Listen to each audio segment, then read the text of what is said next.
bring what I bring. I said what I said. This energy though, I'm so awake to this big energy essence. Nothing will stand in the way of me asking for what I want. This is how my needs are being met. I won't explain why I'm so dressed up. I'm the most always. No matter how it makes others feel or think of me, I'm gonna take up space. Honey, I ain't shrinking a kid. Take a space, sis. I got my room with this. In the boardroom, in the bedroom, in the Zoom, on the IG, in my truth. Okay, hello and welcome. Hey, Emily from the US. Hello, Aria, nice to see you. Hello and welcome to Poets Corner, Pass the Mic. Really excited to open our fourth event of the year. And I'm going to actually start with a poem. I'm here to open up with a little lyric. No, I'm going to start again. I'm here to open up with a little lyric. We're all here to lift your spirits. Daniela is who I am. Founder of Conscious Dreams Publishing, part of my soul's plan. I'm an author, book journey mentor, and vocal expressionist. Here to create a platform for those that are missed. Not everyone has the privilege of representation, so I came to the realization we need to redress the balance and share our stories so we can inspire and empower others to embrace their own glory, their own voice, their own message, creating a channel to rival the Middle Passage. So we're not lost in the sea of voices, create our own door and choices, represent for ourselves, stories and history too relevant to be left on the shelves, represent all authors from all over the globe, no matter the background, whether dressed in rags or robes. Many rejections I've faced, no's, slams, slammed doors, prejudiced and crooked doorways, but today we are graced to bless the mic to tell our own stories. I thought I'd do something a little bit different. I literally wrote that about an hour before we opened, so I haven't rehearsed it off by heart. So it's so lovely to be able to open this event today. So for those who are new to this platform, I'm just going to introduce myself. My name is Daniela Blechner. I'm an author, book journey mentor, founder of a company called Conscious Dreams Publishing. We work with authors from all over the world to help them to get their powerful messages and stories out there in the form of professional books. Behind me are just some of the 100+ books that we've published over the last 5 to 6 years. I'm absolutely passionate about providing a platform for unseen, unheard authors so that they can have their voices heard and stories shared so that they can educate, inspire and empower the generations to come. On previous platforms, on previous events, I've shared my story about having lots of rejections, especially with literary agents, and how important it is to create your own door so that you can have your voice heard. So Maya Angelou is one of my absolute heroes, and she says, there is no greater agony than bearing an untold story inside. So how many of us watching today are bearing untold stories inside? Poetry is something that's one of my absolute first loves. Writing is my first love. It was never in my plan to set up a publishing company. It was always in my plan to write. It happened organically because I realized there were so many voices that weren't being heard. So my writing kind of started off when I was 4. I remember being asked, what do you want to be? And it was always, I am going to be an author. It was never a question. One of my former jobs is teaching secondary school. And what I love about young people is that they don't have those limitations or conditions placed upon them, especially when they're really young, that tell them that they can't do something. So if they want to be an astronaut or an explorer, they can and they will tell you. And I love that innocence and purity. So as soon as I could write, I think about 5 or 6, I used to write poems like The Cat Sat on the Mat. And my mum used to send them off to poetry competitions. And it was the first time I actually felt, like I was really good at something. That was my passion, that was my love. And then it progressed to writing deeper, darker poetry. So as a young person, even though I was very, very chatty in class, you'd look at any single report, it's littered with Daniela loves a good chat and not about the subject, just chatting. I love that. But when it came to reading out loud, I couldn't. And I remember being asked to, at school being asked to read out loud, and I used to go around the classroom and I used to count how many people before me and work out what line was mine and read it over and over again in my head. And all my friends knew that I was cacking, I haven't said that word for a while. I was fearful of reading out loud. And so when it came to my turn to read, you know, they would poke me so that I would end up laughing and then inevitably get in trouble. So speaking was never really my thing. And so I did everything by written expression.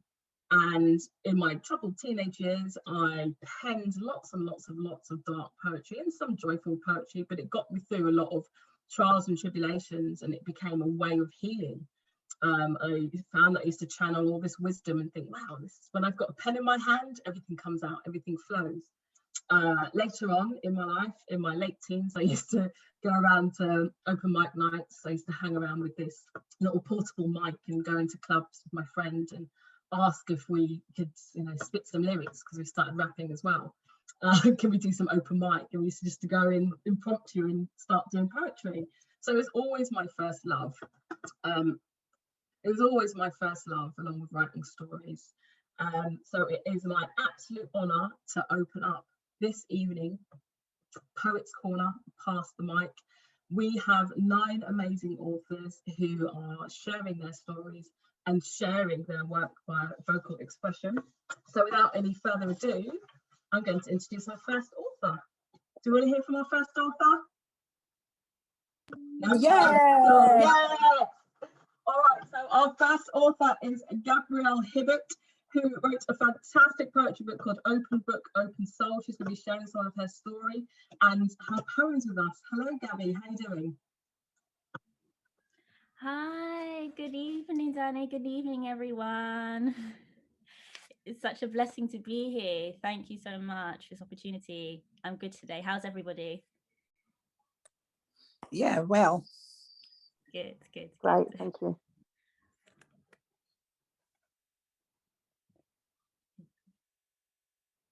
Okay, so so I'm going to be sharing some of my poems from my book, Open Soul. Basically, this book is a testimony of my life journey for basically the last 10 years. It speaks on self-healing and self-love, and how I've used poetry as a form of self-expression to overcome some really difficult times in my life.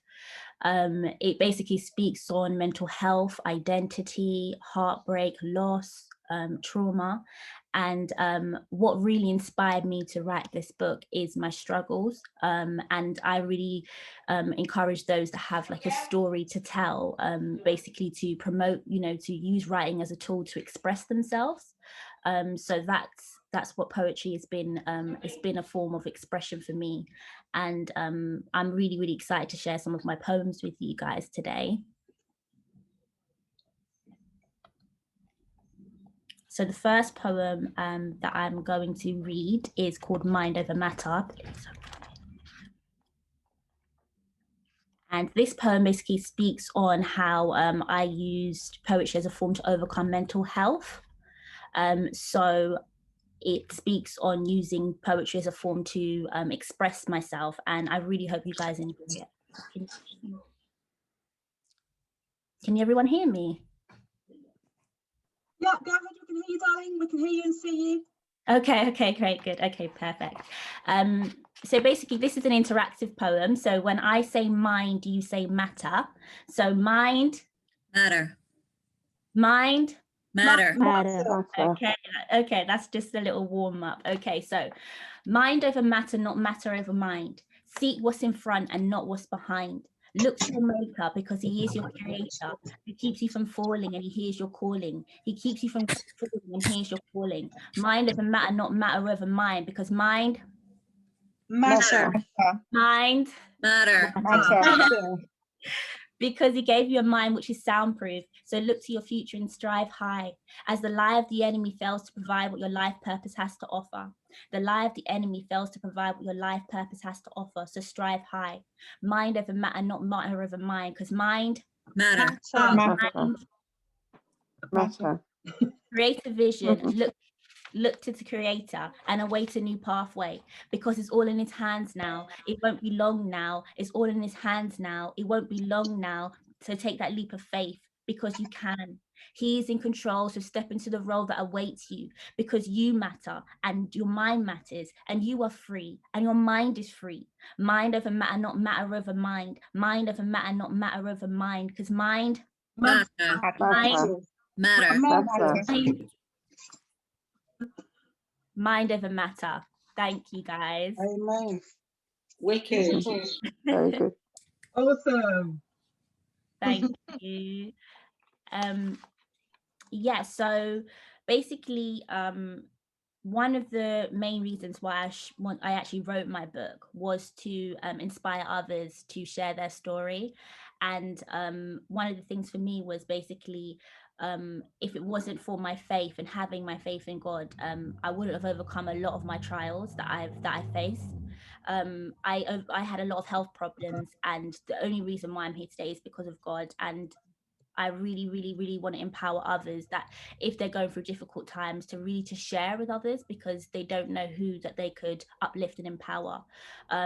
The poem that I'm going to read now is called You, and this basically speaks on us just embracing ourselves. We live in a society where we're constantly striving to be better and look a certain way and be a certain way. So I wrote this poem to inspire everybody to just embrace who they are right now and to love themselves. You. You are beautiful right where you are. Acceptance, approval, accept who you are right now because you are beautiful. Embrace you. Wrap your arms around yourself, give yourself some unconditional love. Celebrate the beautiful lessons as pruning season begins. It's time to discover yourself again. You are beautiful right where you are. Your shape is undefinable, not linear.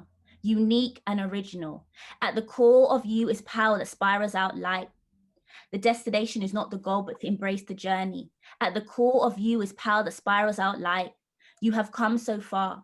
You have come so far. You have come so far. You are beautiful right where you are. You. Thank you.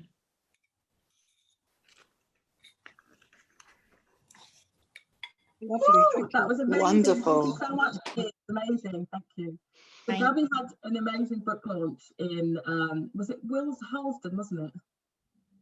Yeah, it was in Harlesden, yeah. It was in Harlesden. It was so great. It was packed, and it was interesting as a publisher. I read your work, but when you listen to it, there's an extra dimension. So it was the first time I heard you actually perform, and it's just absolutely amazing. Do you want to hear more from Gabby in the future? Definitely. Yes. I forgot to mention, I'm just going to share very quickly. I miss my lovely head of events, Faye Thompson. Her name should be there. This is the first event ever for the last 3 years that she's not attended. So she is an absolute blessing to Conscious Streams Publishing. She helps out at every event. And since we moved online this year, she puts all the book links in. So she's not here with us today, but she will be watching on the replay. Who we do have is an amazing young lady called Aisha. She joined us a few months ago for work experience. She did an amazing job. So if you've been seeing, please just mute your mic. If you've been seeing, you know, lots of action on my social media, that has been Aisha and a lovely lady called Anna. This is Aisha Begum. She's our work experience student and Conscious Streams Publishing assistant, especially for today. So she's putting in all the book links for the authors. So if you want to get a copy of the book, you can do that. So Aisha, do you want to just say hello? I'll phone you in there now. Hi. Hi, Aisha. Thank you so much. And authors, if you want to... Hi. Hi, darling. Hi. If you want to put in any of your links, you can do that as well, okay? So next up, we have Gurmeet Dhanjal, who's published 2 books with us, Our Dance Through Life, co-authored with her daughter Ranveer Dhanjal, as well as 101 Inspirational Quotes. And she's just submitted a 3rd book for us that we're going to be reviewing this week, so don't worry, we'll get back to you. So we're going to hear from her now. Hello, Gurmeet, how are you doing?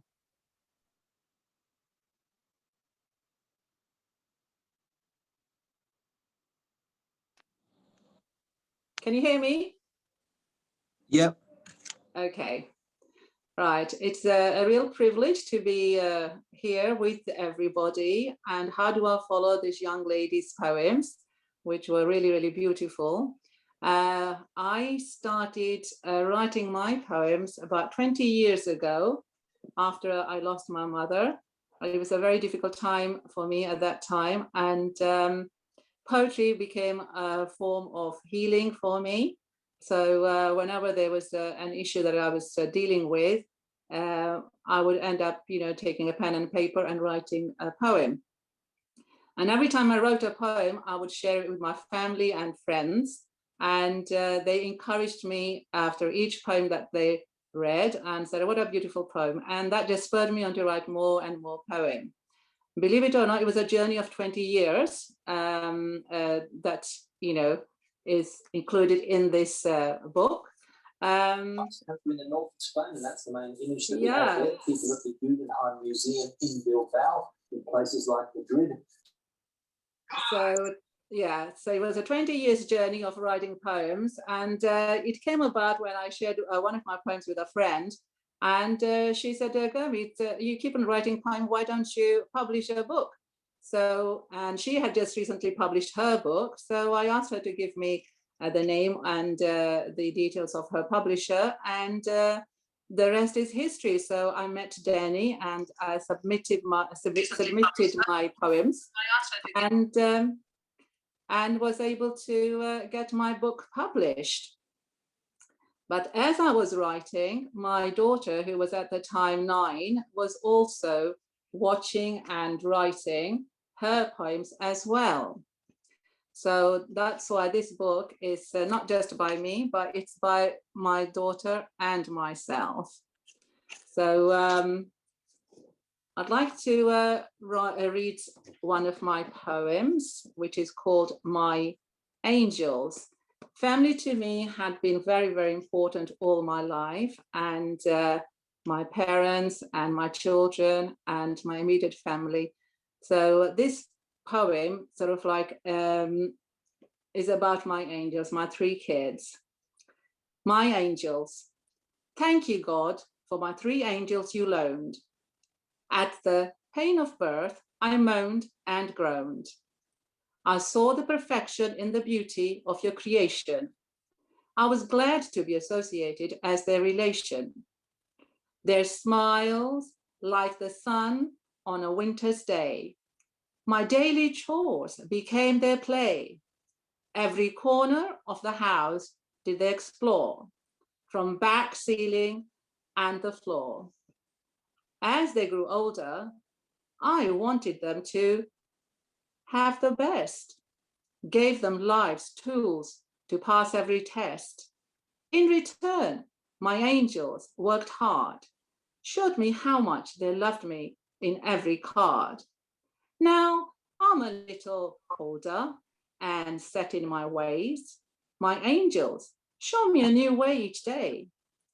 When I say, you don't need me anymore, they remind me about life's score. When they were babies and I their mother, changed their nappies and with kisses did I smother.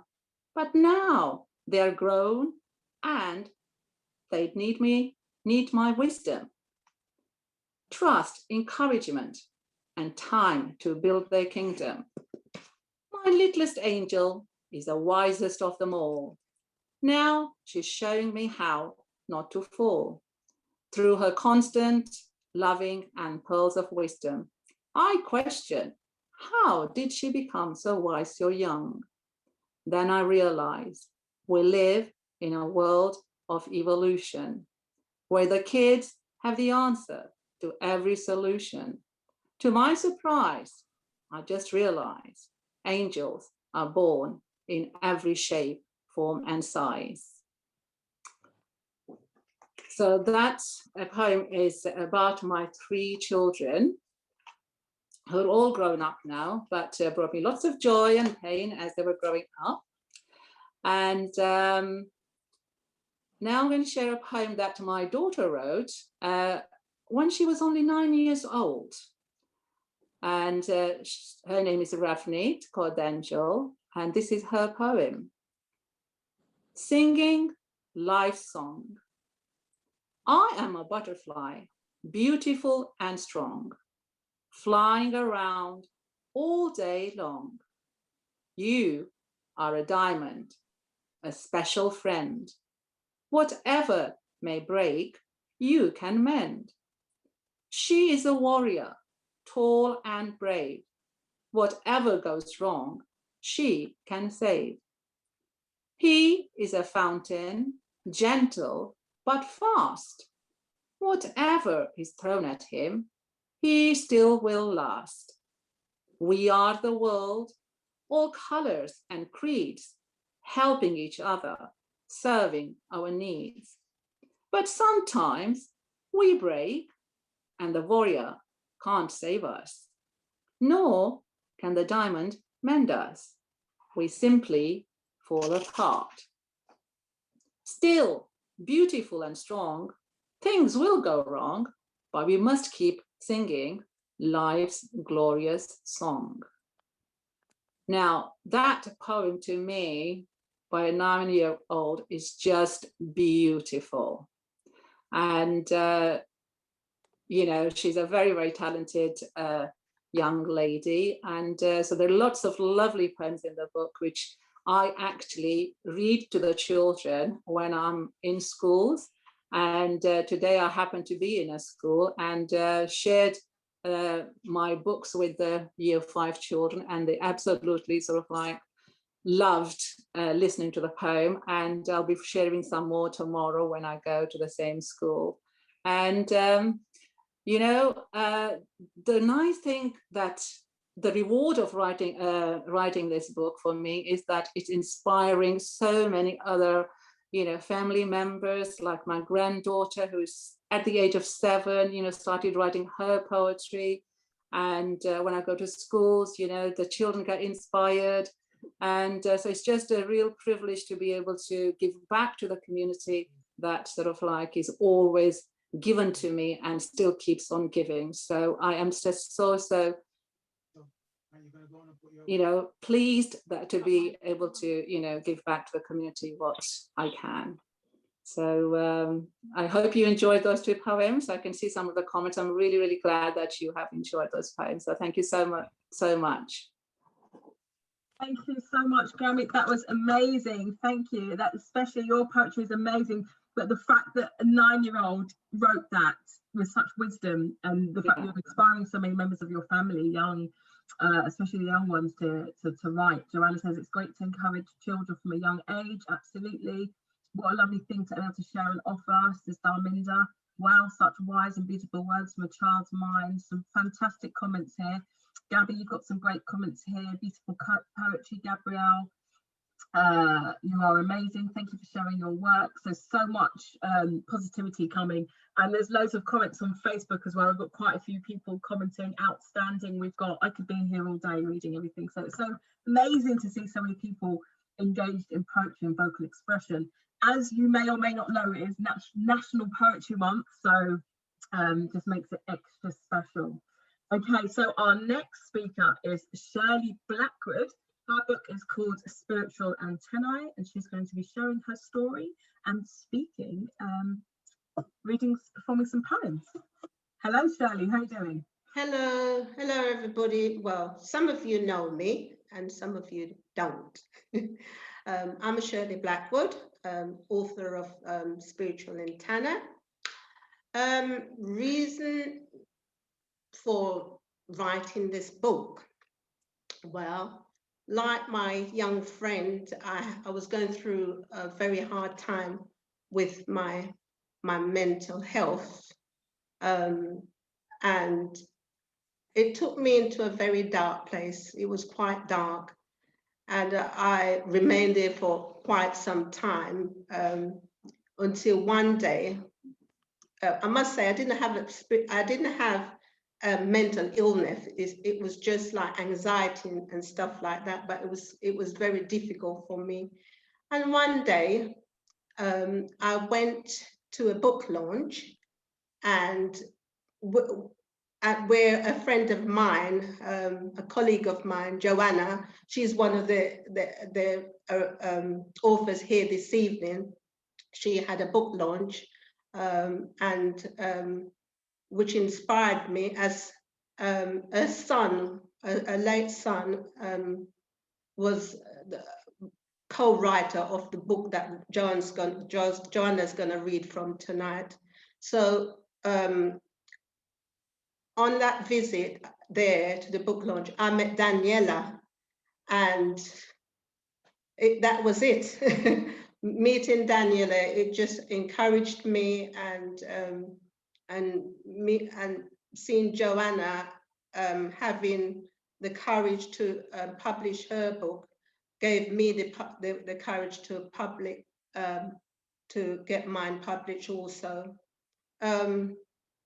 I can't go without saying that I knew from a very young age that I was a writer, because I used to write poems when I was very young, and I have to acknowledge God, the Lord and Savior Jesus Christ, because he's the one that gave me the skill and the ability to write.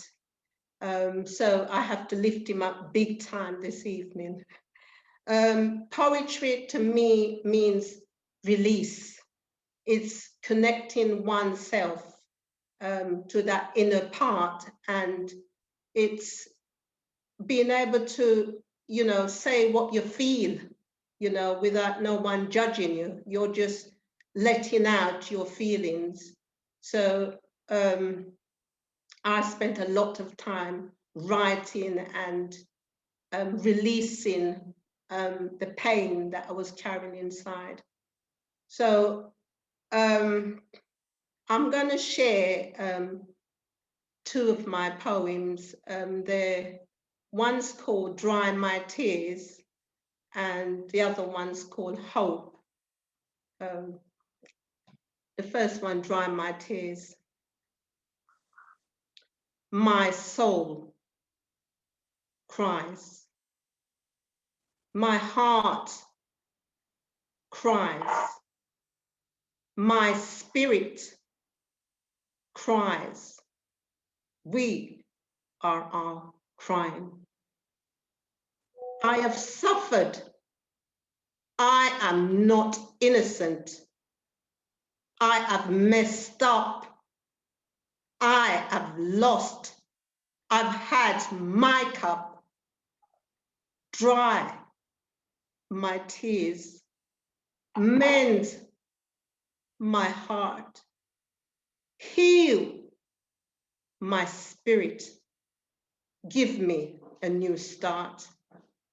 Oh, how I've cried deep from my soul. Only you know how I felt, my soul.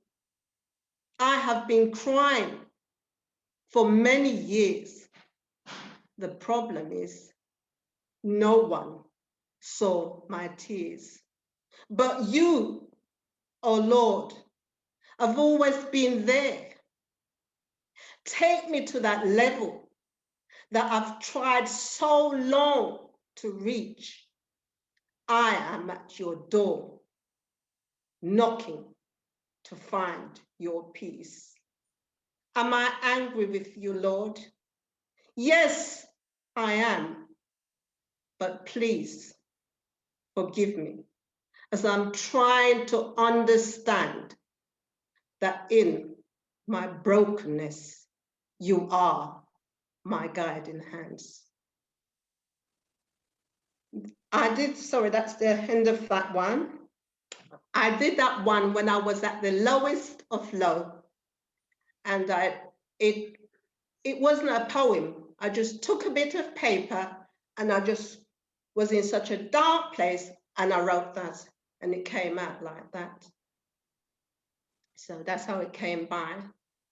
Now, we're in a time of lockdown, and so I want to cheer you up, because there's hope. My second poem is called Hope. Never give up trying, even when times are tough. Though you hear yourself say, I have had enough. Never give up hoping that your dreams will come true. Hope is what you should look for, as hope looks out for you. Hope wants you to plan, to see your future from afar. Hope lights up your world like a shining star. Hope is relying on what you do not see. And when you put your trust in hope, it becomes reality. That's my second poem. Thank you. Wow. I hope you do enjoy the hope, because we need it right now as we're coming out of lockdown. I think everyone needs hope, and the hope is always there, because God is there for everybody. He's always Amen. Amen. Thank you. Thank you so much, Shirley. That was so powerful. Those comments are fantastic. Aisha, if you could post a link to her book again, that would be amazing. So we've got so many rolling comments. We've got beautiful poems, beautifully delivered. Dry my tears. Wow, it really spoke to me. Someone else said they could really feel the fullness of your words and the pain in one of your poems. Powerfully delivered, says Joanna. Beautiful, amazing. Do we or do we not have talent here today? These are voices that need to be heard. You know, thank you so much. Thank you. Okay, so next we have, as you're coming in, I'm just going to ask you to mute your mic. Thank you. Okay, next we have the awesome and amazing fellow teacher, Leah Bailey, who wrote Between Hindsight and Foresight with us, sharing her story, sharing her poems. How are you doing? Hello. Hi, how are you? I'm doing okay. I'm a little tired because, as you said, fellow teacher, and that doesn't stop. That doesn't seem to stop. So and of course it's teaching's fault that I'm published, and teaching's fault that I'm with you, because my teacher friend, I have been wanting to be published for, again, 20 years.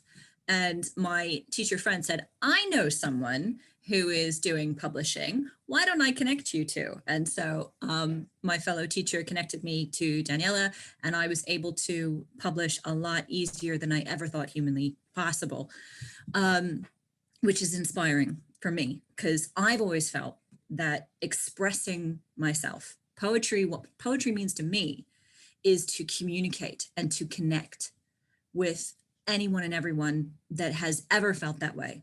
Because especially, you know, we have a habit of isolating ourselves. We have a habit of feeling like we're the only one experiencing this, and we don't want to talk to somebody else, and we don't want to burden someone else, because, you know, God forbid we harm them by trying to share the burden of what we're going through. And so we isolate ourselves. But everyone has had bad days, and everyone has had joyous days that they can't wait to share.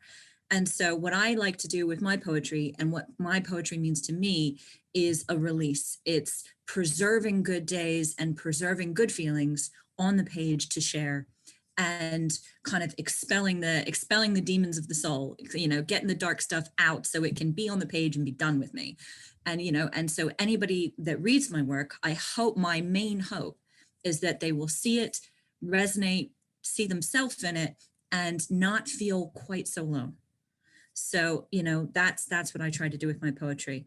So Between Hindsight and Foresight is kind of the best of the writing I've been doing since I was a teenager, and I'm still working on some other projects.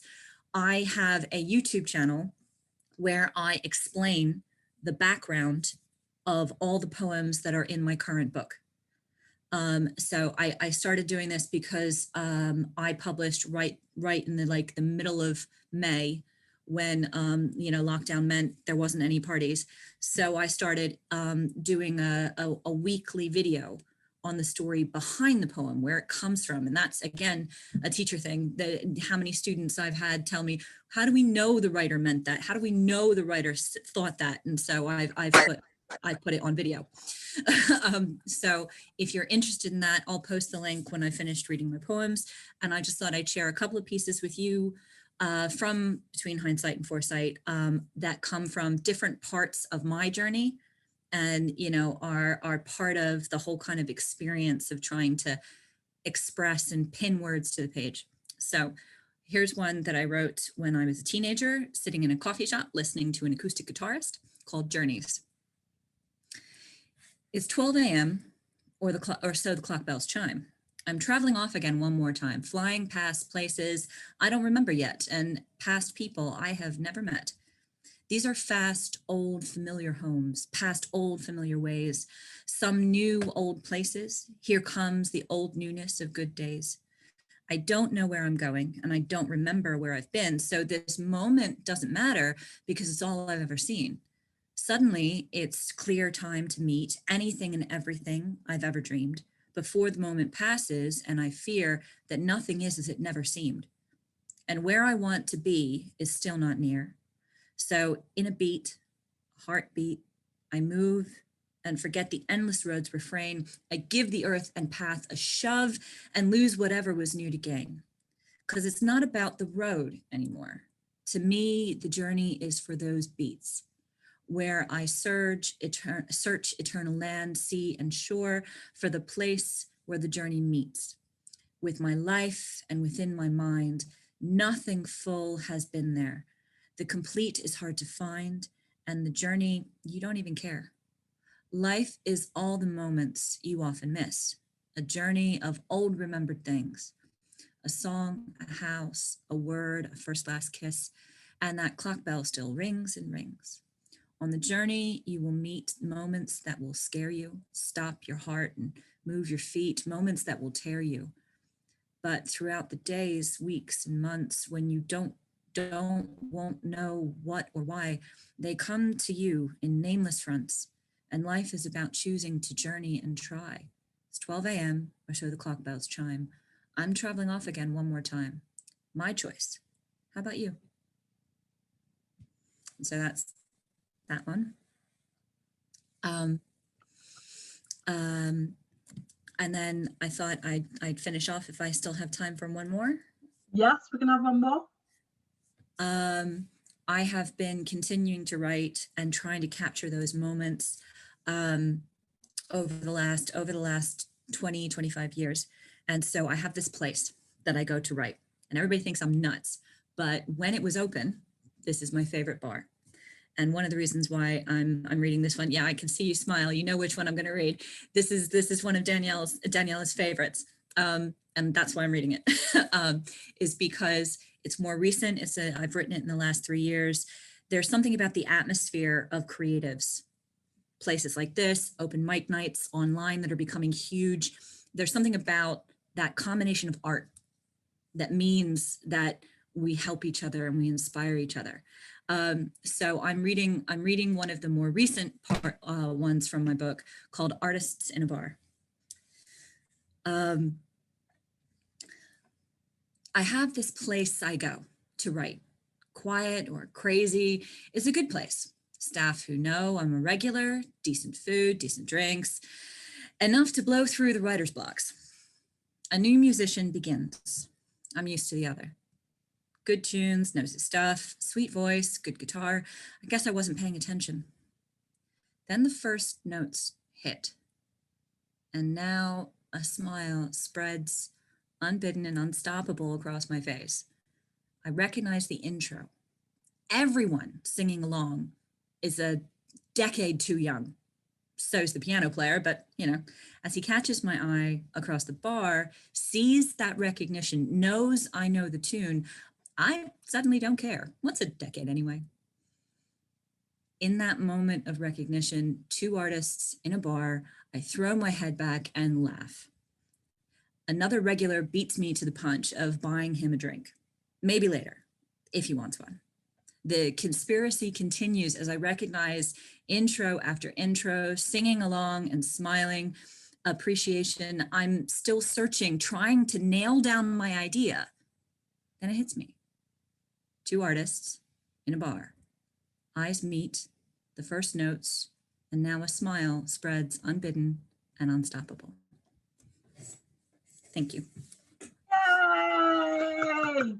We love that. I think got great comments there. Great delivery, teacher voice helps. Yeah, definitely fantastic, beautifully captured. Leah, that was fascinating. We've got Joanna Oliver here saying, is that my favourite because it's in a bar?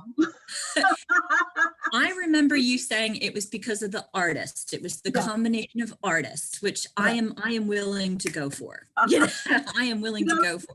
Do you know what it was? It's because I really relate to this idea of, you know, getting that inspiration while you're by yourself.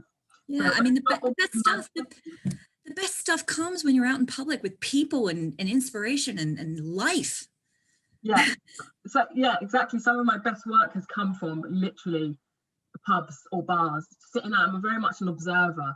So I've written a whole novel, which I haven't published yet. It's a children's novel, sitting in a pub in Camberwell when I used to live there 10 years ago.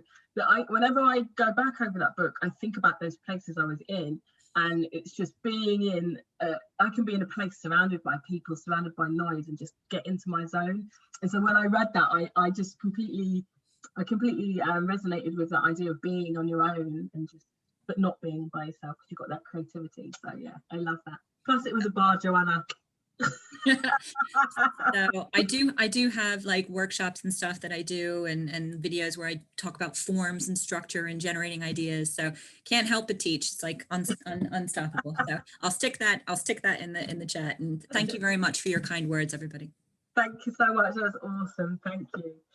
Okay, so next we have Joanna Brown, who's actually at my house in the room next door. Her story is amazing. Her son, Alexander King Paul, as he was known, passed away 3 years ago from a brain tumour after 18-month battle with cancer. And sorry, with the brain tumour. And she found a collection of them. And I let her tell the story, but she found a collection of poems he'd written. He was an absolutely exceptional young man, and she published Climbing Clouds, Catching Comets. That's him here on the front.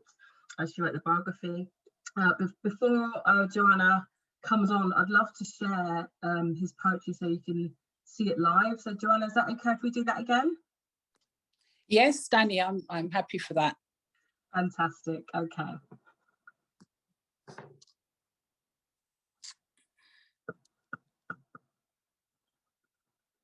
Please let me know if you can hear this.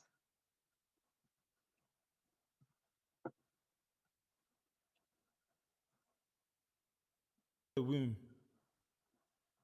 I was writing. Can we hear it?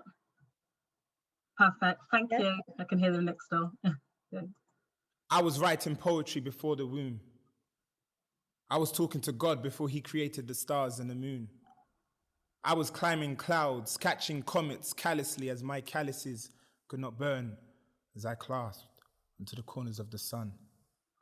I was a father to sons who were never mine. I was a teacher before the Moors brought culture to Europe. I was alive before time was recognized as time. I was talking to the spirits of your forefathers, ancestors, as we plotted plans that would prevent our enslavement. I was a mystery before the people of Africa lost their history. I was there, but unfortunately, the bullets missed me. I could have saved the innocent victims of police brutality. Now misery is all that I see. I was the ancient remedy that will reverse the effects of dysentery or any disease. I was not known, yet I was not vague. I was creation. I was the amalgamation, the culmination of the nation.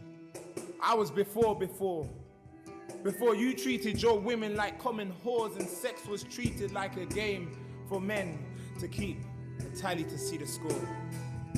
Before territory saw pterodactyls terrorize beautiful skies, I was fruit before it got revolutionized. I was the language that bound the world together before it became globalized. I was truth, set free and liberated. I was never civilized. I was civilization. I was emancipation. I was freedom. I was the fondest memories, collections of stories that soothed your soul as you lost control. As euphoria would overcome you. I was dance. I was song. I was music. I was the message of the land that gave meaning to Cupid. I was lucid. I was the laughter of school children, carefree and naive. before they realized they could never afford to pay university tuition fees. I was the weakness you feel when you get lost into her eyes and bend down on one knee, for your happiness is now embodied. Your mother's cries when she realized that she was no longer living for herself. I was selfless, there for you when you felt helpless. I was the reason you smiled. I flowed freely like the river now. I was...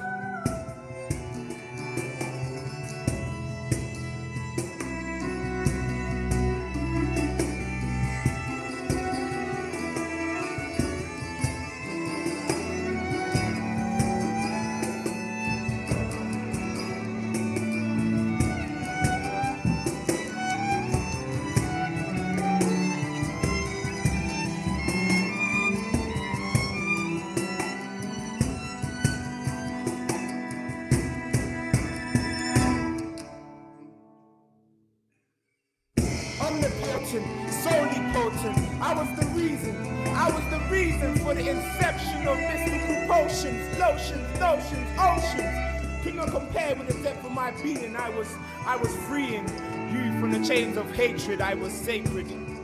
I was ancient, yet renewed constantly. I was never tainted, no matter what they tell you, because I can never be manipulated in my purest form. You see, I am the thing that will survive your very existence, commemorating your life with passion and persistence. I am the thing that makes you feel and the thing that makes you fall. I am the thing that conquers all. I was relevant. I am love.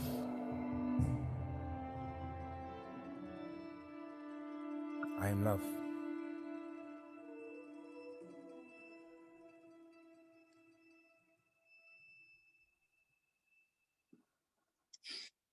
That's moving.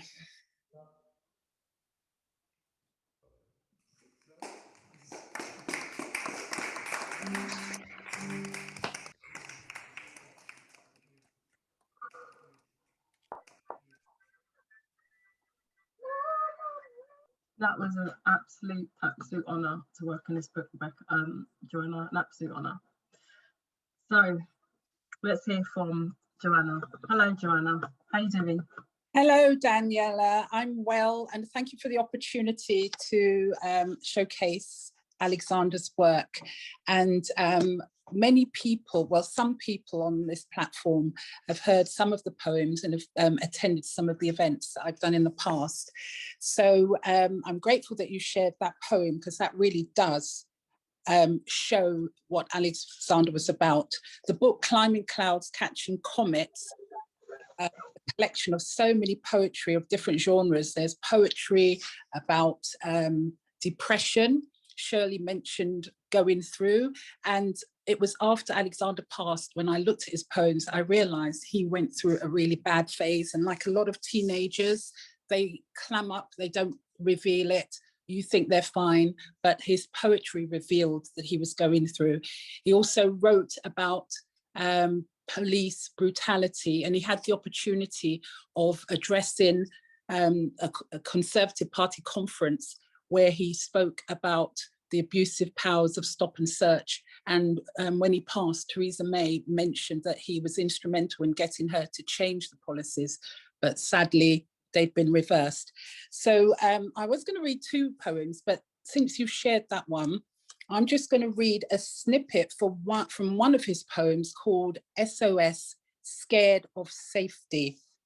And I feel this is relevant now because we've had the recent verdict of George Floyd. Everybody's talking about racial issues, police oppression. We're not only seeing it in America, but we've seen lots of things on social media here. And this poem just reflects what a young Black person in his teenage years felt about the police, an institution of authority that we are supposed to respect, but they're scared. So the very people that's supposed to protect you bring fear to certain people. I won't read the whole poem because it's very long, but I just want to read snippets because I think they're quite relevant at the moment. Scared of safety. Why do they disgrace me? Do they hate me? They stop and search me, supposedly for my own safety and the safety of others. Then he goes on to say later on, I have no trust in those that are meant to serve and protect. I hate them with a passion that I will surely regret. For there will come a time very soon where I will depend on them. And then in his final verse, he says, to them, I am a delinquent, a criminal, before I've even committed a crime. I was born a statistic and I was born a threat. And we've heard that thread coming through a lot of postings on social media of some of the young people saying that I haven't done anything, but I'm being searched. And he just conveyed what a lot of young people feel years ago when he wrote these poems, and they're quite relevant today. I was going to read, in fact, I will read a very short poem from Alexander called No Hope. And I've seen some of the comments here. Sadly, we lost Alexander through brain tumor in 2017, but he was so inspiring and he encouraged me to write songs. He knew I always wanted to write songs. And it's funny because over the last few years, I found an old poetry book, and I never shared with Alexander that I wrote poems, but it's interesting to see how some of the things that he wrote about and some of the poems that I wrote were quite similar. They're about justice and feelings and emotions. This poem that I'm going to share with Alexander is called No Hope. My brothers have no hope, and you wonder why they don't vote. If we vote, there will never be any change. We'll still be hurt, dying from the pain. Bullets will still be piercing our brains. I remember when I was an infant, so young and innocent. But now I'm locked up in the system. My life could be stopped in an instant. The government said things will change, but the deaths are still rising. So loving mothers are still crying. And yet the government are not realizing. What is happening? Tell me, please, what is happening? I can't continue, especially when the government don't realize the issue. They say change is good, but when will it happen? When will the roads be safe? When will young people stop sleeping in graves? When will things change? Damn, London needs to see change. And that poem was written in December 2010. But again, it's so relevant, especially in lockdown. There's a lot of problems with our young people, and it's for us, the grown-ups and people in authority, to take care of our young people who will be the adults of the future. And it was a great loss for me, but Alexander, through his words and his legacy, has inspired me to find the confidence to share one or two of my own poems. And Danni said it would be nice if you read one of yours. And I did share a few months ago on International Women's Day, I shared a poem that I wrote, but I just want to share with you two small short poems that I wrote when I was going through. And I just listened to Sister Shirley, just to say, I know Shirley very well, and I've heard her testimony. And like Shirley, I started writing poetry when I was depressed, anxious. The doctors wanted to give me medication, but I took to writing out my emotions. And it was through my poems that I realized that I needed counseling. And from there, from counseling, I then found God. So, you know, it was a very difficult period. The first poem that I want to share with you, and anybody who's gone through depression and anxiety, and that, you know, sleep is one of the things that goes, and when you're desperate for sleep and you're tossing and turning for hours, 4 o'clock in the morning, you still can't sleep and you have to get up. And it was when I was training to be a barrister. So it was a really difficult time. This poem is called Sleep. In the darkness, I lie awake, willing myself to sleep. Images flash between lapses of unconsciousness, of memories once buried so deep. My muscles ache, fatigue sets in, relaxation is the cure. My strong disposition reduced to tremulousness, since sleep I cannot endure. The mind so complex and yet so vague, in constant switching mode, vacillate so closely near helplessness, because problems it cannot offload. The peace that comes from a good night's rest, sweet dreams of life gone by. I pray each night in desperateness that sleep will come to I. And I wrote that in December in 1990. I'll just share one more. In fact, quite a lot of my poems are very deep and emotional, and I don't have the confidence to bear those emotions yet, but who knows. But I'll just leave you with this, the last poem that I wrote early in the 90s, in the early 90s, and it's called Chasing Time. For how long has your pursuit eluded me? The memories of a chase takes me far back to days when you walked with me side by side. Oh, those carefree days filled with happiness. When did I lose you? There are days when I feel your presence in my life, making me feel I can achieve all things great. But like the winter's sun, you disappear so suddenly, taking with you my false security. You are more precious to me than silver or gold, and for the rest of my days, I will continue in your pursuit. Oh, time, how I wish you could stay forever. And I wrote that when in my 30s, when I felt time was just running away and I haven't achieved anything. But I just do want to say that in relation to climbing clouds and catching comets, I feel that as I've matured and hit 60, I have climbed the clouds, the darkness of my life. I've got over that with the grace of God. I have got over the clouds, and I feel confident that one day I'm going to be up there catching those elusive comets and following my dreams. And that's my message to you. Follow your dreams, pursue your goal as a poet or as a writer, and don't let anyone put you off. Thanks for listening. Wow, Joanna! Come and give us a Oh my God, fantastic.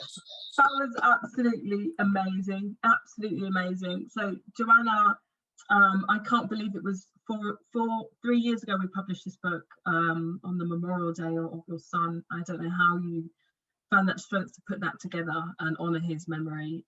What a legacy. And that was putting the book together was part of my grieving process. I just couldn't allow myself to cry. It was, I've got to do it, I've got to do it. But 2 years down the line, quite recently, I had a meltdown and everything had to just stop. And you have to live with your emotions. 100%, I remember. You're just amazing. And one of the things in the book, what I love is you had included the message that your son had written saying, Mum, you're always inspiring me and telling me that I should go and do things. What about you? You know, what about your dream of singing? And what Joanna hadn't said is, I won't make you do it now, is she actually wrote a song, and Janessa's is also there in the other room, and we've done a few events and they performed the song Climbing Clouds, Catching Comets. So if you want to put the link into that song for people to watch, then feel free to do that. That's up to you. But amazing, absolutely amazing. And your poetry is just phenomenal. The comments you've got is people saying, sing, sing, sing. No. You're an inspiration, so emotional, wonderful. Joanna, it's beautiful that you can keep your beloved son's memory and words alive. I mean, these comments are just phenomenal. Thank you so much. Thank you. So at this stage now, we're open to question and answer. So for those who have spoken, if you have got any questions for any of our authors, or anything that you want to say, or any questions about publishing, it's an open forum. You've got 10 minutes. Now is your time. So just let me know your name, unmute your mic, and then I will pin you.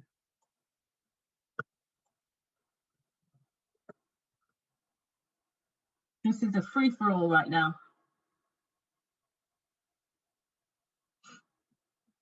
Okay, so I'm going to ask a question, and it can be for any of the authors. What was the most challenging part about writing your book or writing your poems?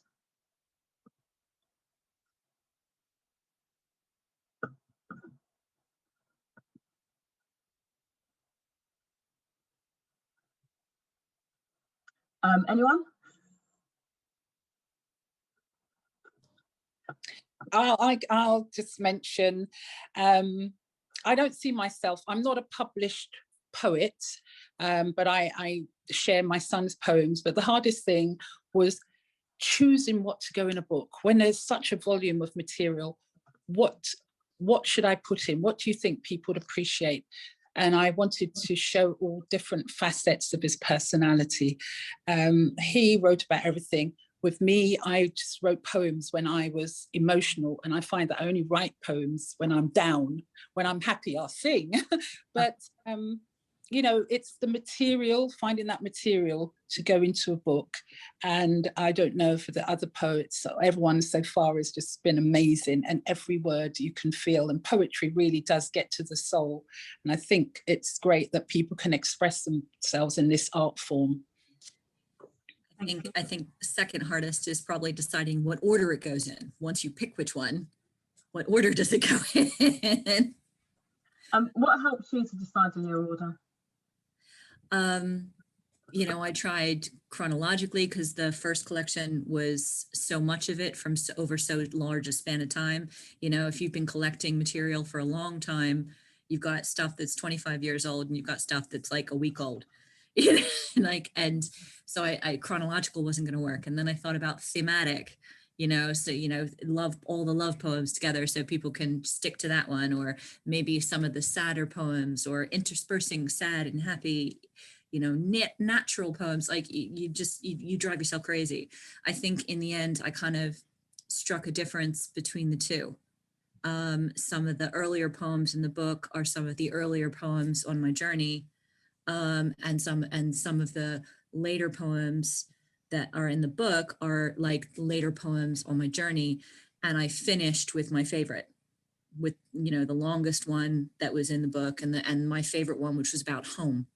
So I think, you know, that may start a trend. If I do other collections, I think that the last poem will have to be my favorite poem, and will have to, you know, that kind of thing. So, you know, trying to keep to like in time order, or kind of a journey sort of thing. I think that's probably what helps me is what feels right. Kind of like, do they flow? Do they alternate? They keep it real. Thank you. I like that. And ending on your favorite poem. Okay, so we've got a question from Hanifa, who asks, what are your dreams, hopes for your poetry or your writing in the future, in the next 5 years? Big question. Anyone?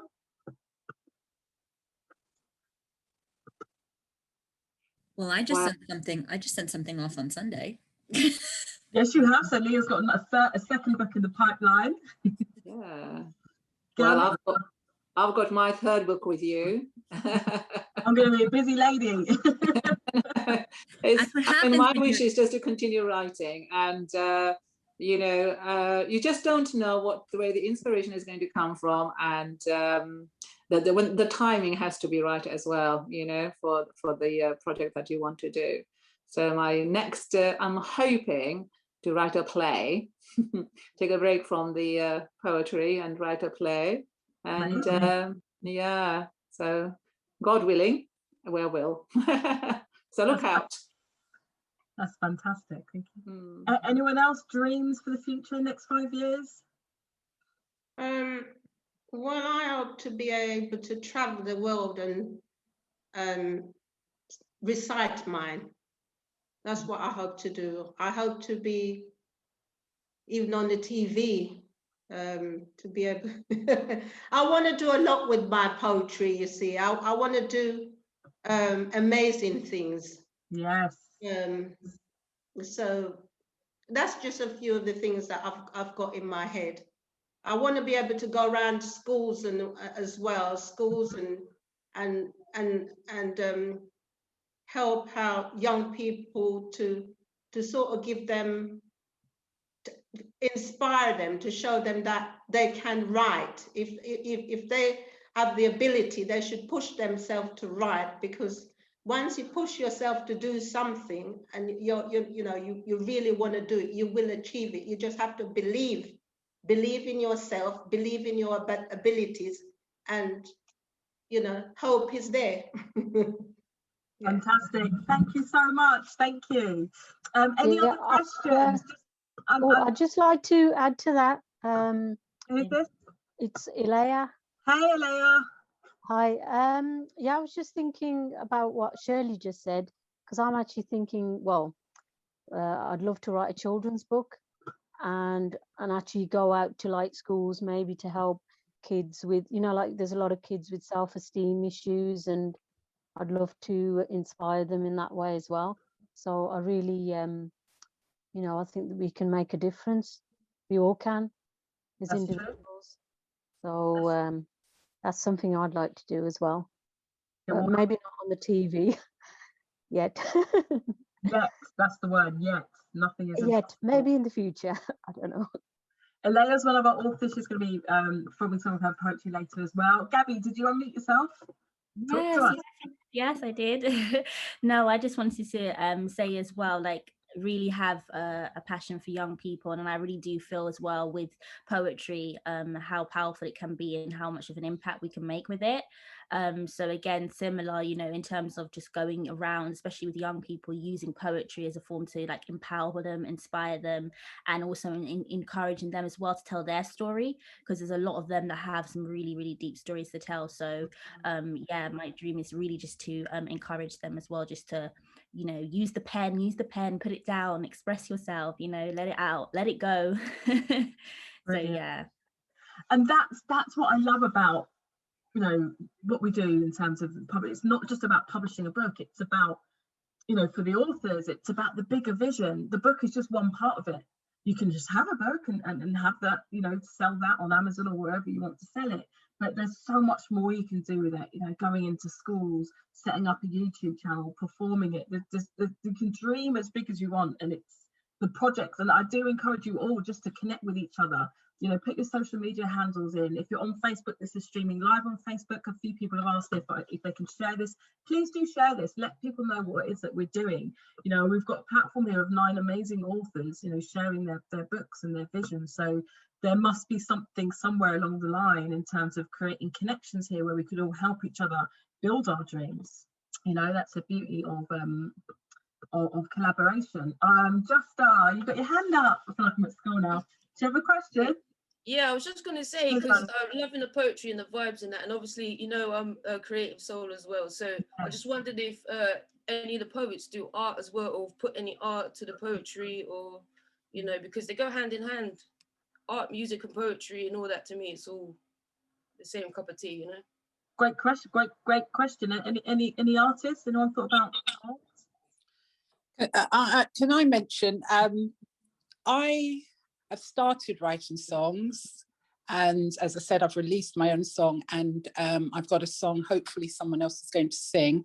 But Alexander, in the poem that you showed, he wanted to fuse spoken word with bringing in sort of classical, and you could see from the piece that you showed, and when he did it live, he had a 40-man choir with a big massive orchestra sort of fusing African rhythms and traditional classical music together. And I think the lady just mentioned art in music form or drama, drawing, you can dance to some of the poems. I've seen people in spoken word having the drummers and doing a dance form as they're performing. There is many ways you can express yourself, and it's just getting that confidence. I think once we have inner confidence, because so many of us write, and I know a lot of people write when we're going through a dark period, but we don't want to share it because we feel we're going to be criticized, and that was me for so many years. But I think the art form and fusing words with drama is a good way to go in the future. 100%. Justa, I was just going to say one thing. I met Justa, I've never met in person, but I actually saw her on Dee Bailey, who's watching now. She's got an event called the Black Bookcase, showcasing Black authors. And I've got very good eye, Justa. I can see something in the background here. Can you show us?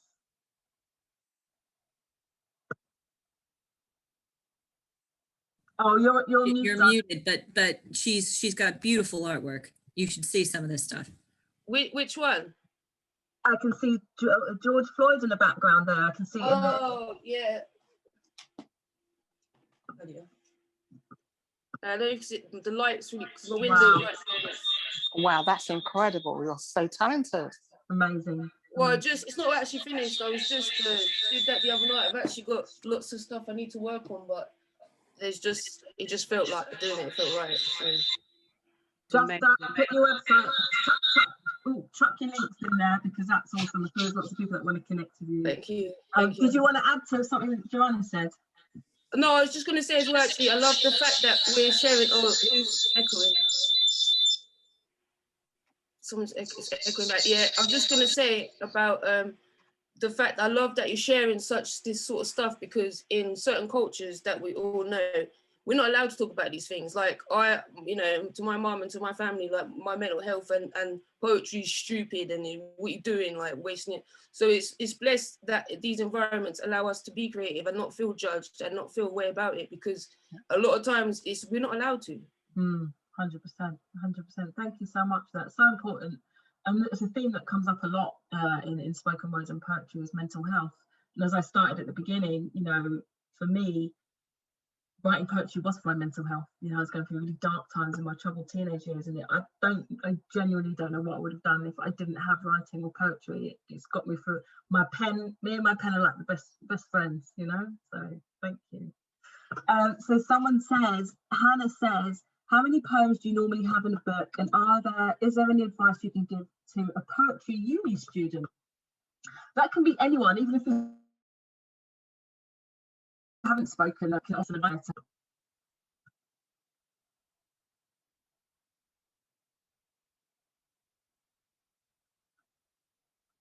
Come on, poets. Any advice for Hannah? Any advice about what was it again?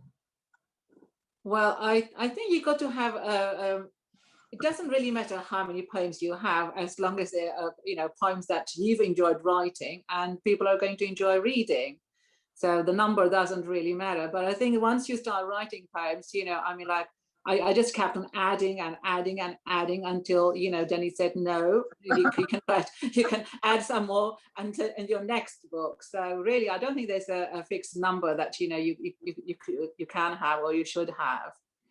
But at this point, Danni, can I just say that, I have also set up Amar Writers Award, which, again, I'm going out into schools to sort of like encourage people to get writing. Over the lockdown, I actually went on radio and encouraged listeners to get writing. And so in my next book, there are loads of poems which are written by the listeners of a radio station that I was on. And so my first award actually is going to go to the listeners and to the radio station. So I'm really proud to be sort of like handing that award over to them.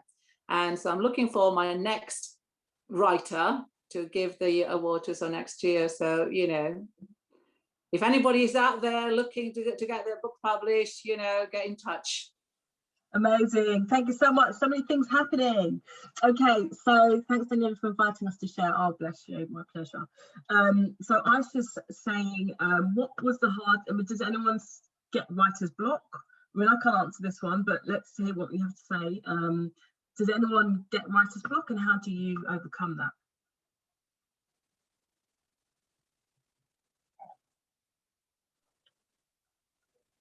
Okay, so I'm going to sort of go on. Well, I mean, you heard the poem about the artist in the bar. Something will sometimes jar my knowledge, but there are kind of, when I'm inspired to write something, I have two sides. I want to write the idea, and I've got an idea in my head, and I have to try and like work on it till it comes out. Or an idea is stuck in my head, and it will bother me and bother me and bother me until I actually take the time to write it down. So sometimes I'm in control of the ideas, and sometimes the ideas are in control of me. But either way, you know, there can be a block. Either it's I'm refusing to start writing it, or I'm refusing to start writing it because I don't feel like I have time, or I have an idea but I can't find the words. So, you know, it's about being observant to the world around you and letting what's around you, whether it's music or seeing, or another person, or a sight, a sound, a smell, to kind of like break through that writer's block. Thank you very much. Thank you. Yeah, I mean, it's brilliant. As a caveat to that, I think there's lots of different ways. I don't work to structure. I know there's some people who have workshops like how to write a book in 90 days and write this amount of words per day. I can't work. Everyone's different. I can't work like that. I've got to be in the creative zone. So what I do is I'm not hard on myself, and I don't force myself to write. I write when I'm ready. So for me, sometimes my creative ideas might come first thing in the morning. Sometimes, and annoyingly, they might come if I'm not asleep by midnight, and most of the times I'm not. My ideas I'll be flooded with creativity, and sometimes I'm up till 4 in the morning. Not saying that that's the great thing to do, but it works for me. So one thing I would advise would be take a break. Stop. Don't force it. Right? People say, you know, how do I write? And it's one thing we don't do. We don't teach people how to write, because writing is something I absolutely love. It comes from here. For me, it doesn't come from there. It comes from here. It comes from God or the universe, whatever you want to believe. So me, I need to step out of my environment. I need to be in nature. I need to regroup. I need to get back to myself. I'm a very nosy person as well. So, which is why, you know, I love Leah's story about 2 artists in the bar. Take yourself into like the most crazy situation. I like kind of doing things out of my comfort zone, going to bars alone or going to crowded places. On the periphery, I don't really like crowds, but you know, observing people, get your creative ideas from there, find solitude in nature, find something that works for you, take a break. There's a great book called The Artist's Way by Julia Cameron, and she has got some really, really good exercises you can do, creative ideas you can use to help you with your creativity and your writing. So if you're writing poetry, whatever the form is, it doesn't matter what exercise you do. So you could be, you know, writing even, let's say, a sci-fi novel, or you're writing a poetry book. There's an exercise where you're given 3 characters, 3 objects, and maybe some words for dialogue. And, you know, I used to do this with the young people I work with. Chuck them in, here you go, mixed bag, create something, you know. Another thing you can do, and I do this with young people, especially young people who find it hard to write because they feel forced, or they feel judged, or they feel like it's going to be marked. Yeah. So I say, right, here's an image. Bing! You know, tap into your creativity, write a stream of consciousness. It doesn't matter what it is. I'm not going to mark it. I'm not even going to look at it. Okay. It's for you. You can write whatever you want. And it's a really good thing to do in the morning. You wake up and you write 10 minutes, stream of consciousness. Number one, what it does is it clears the mind. It clears that energy. When I was writing my first book, Mr. Wrong, 7 years ago, I published it in 2014, I think it's 7 years ago. Whenever I got stuck, I just wrote a stream of consciousness, gobbledygook, didn't make sense, but I found when I got to the end of it, I was like, whew, I cleared the rubbish out, now I can get into my writing. So find what works for you, is my advice. Hope that's helpful. Hi. Hey, Danni. Yes, hello. Yeah, I had to jump in on that, Danni, because it was like literally so amazing. I had to say, I'm very similar to you, Danni, like in terms of just letting things flow. I know that sometimes it can be forced as well. Like sometimes we feel like we put pressure on ourselves to write. But for me, it's personally, again, similar to you, Danni, is literally just letting it flow, and taking in terms of like nature and being around other creatives as well. I also find really helpful. You know, going to a lot of spoken word events as well for me. Just hearing other people's stories really inspired me and gave me ideas to write. And sometimes, you know, also another tip is that you might come up with like a title. Like for me, I come up with titles first, and it could just be anywhere randomly a title comes to my head, and then later on come back be able to write the poem. So I think it's the great thing about poetry is the free flow of expression, you know, and just allowing things to flow and allow it to come naturally. You know, how it comes to the heart and how it comes to the spirit. So the best poetry is just the one that just flows, you know, not to force it and let it happen naturally. So yeah, Danni, like very, very similar ideas in terms of just letting things just flow, you know?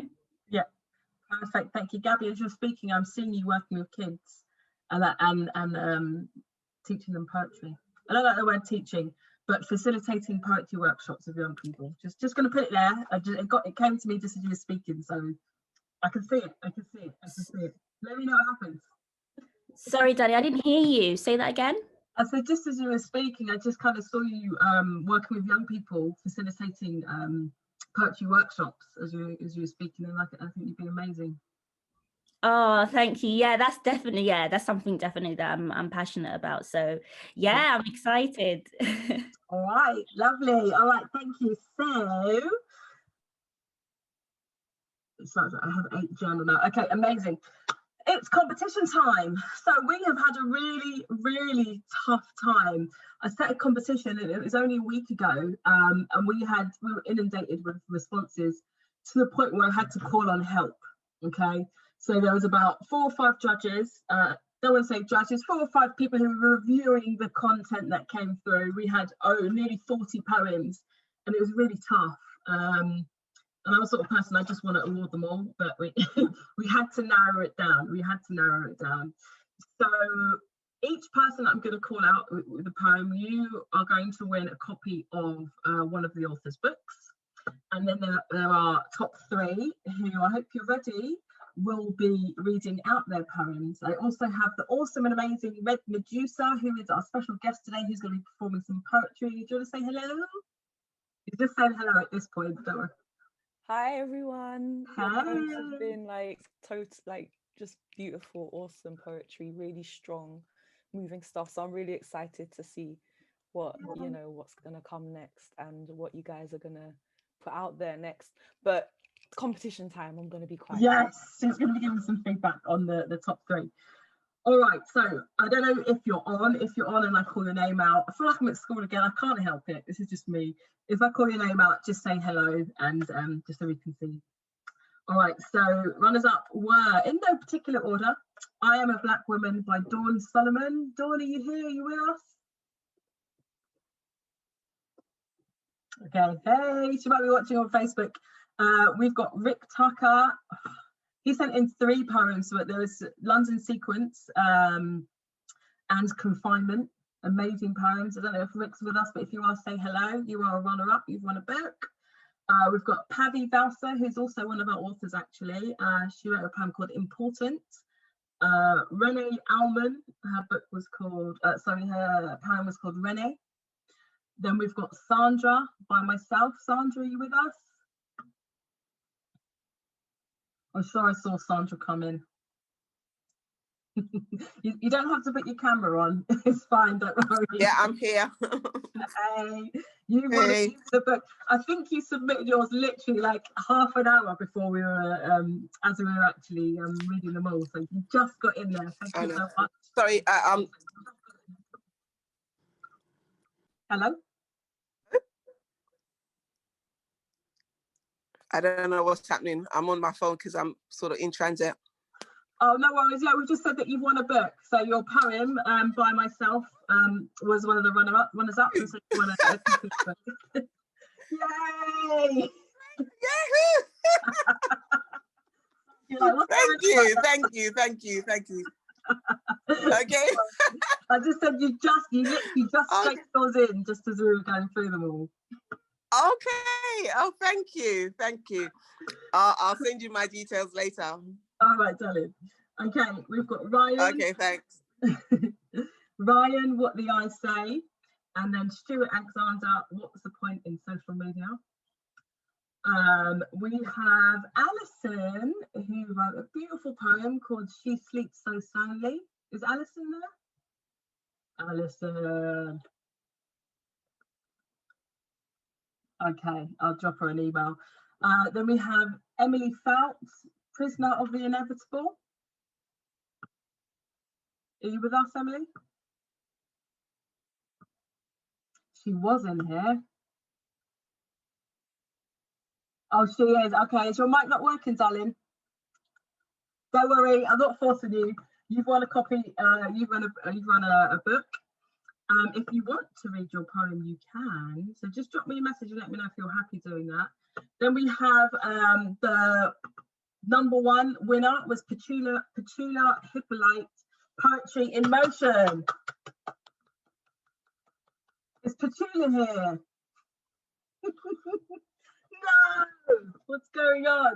Okay, so Red Medusa is going to give us some feedback. We could go through the top 3 or just the ones that other ones as well, because I know there were quite a lot that you liked, quite some other ones. There were so many amazing poets submitting their work.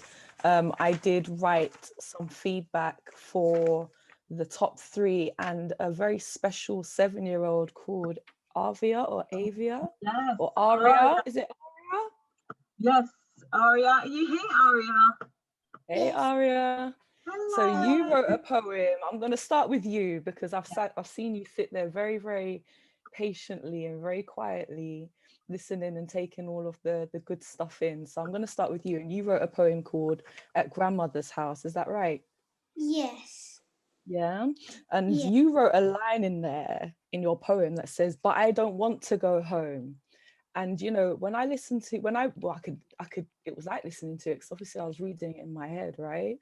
But when I read that line, it transported me all the way back to when I was a little girl and I sat with my grandma. My grandma used to look after me every single weekend, and she used to cook the nicest food, the nicest rice and peas and chicken and greens and everything. And then she'd have like a rum cake and you know, you're not meant to eat rum cake as a child, but in the Caribbean, you know, so we'd have the rum cake and everything. It took me back into my childhood. So I wanted to give you a very big thank you and just comment on the fact that you are a fantastic poet. I read a couple of your other poems about, I think it's Walking Through the Forest as well. And I could literally hear the crunch of the branches, like my feet were on them. So you've got a very visceral, which means your poetry can be felt. Yeah, you have very visceral poetry. And I think it's very, very impressive for someone of your age. So congratulations and well done, and keep up the good work. You're going to, I mean, you're already an awesome poet, but as you grow and develop and find your thing, you're just going to explode like a supernova, and I'm excited for you. So well done, Aria. Good stuff. Thank you. Okay. You're welcome, Princess. Okay, I think we have Emily Fout here, who wrote Prisoner of the Inevitable. I think Emily's here. I saw her pop up in the chat. Emily, there's a line in your poem that says, it continues on from a previous line. It says, "Opened your mouth again and let your tongue slit your wrist." That just blew me away because it really highlighted the power of words and the power of self-talk and the talk that we give ourselves, the messages we say to ourselves.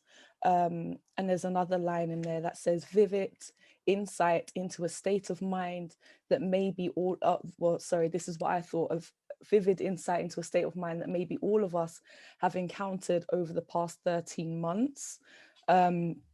Your poem made me feel like all of us had kind of been in that space where things were, it was like being kind of constricted and bound, and there was nowhere to go.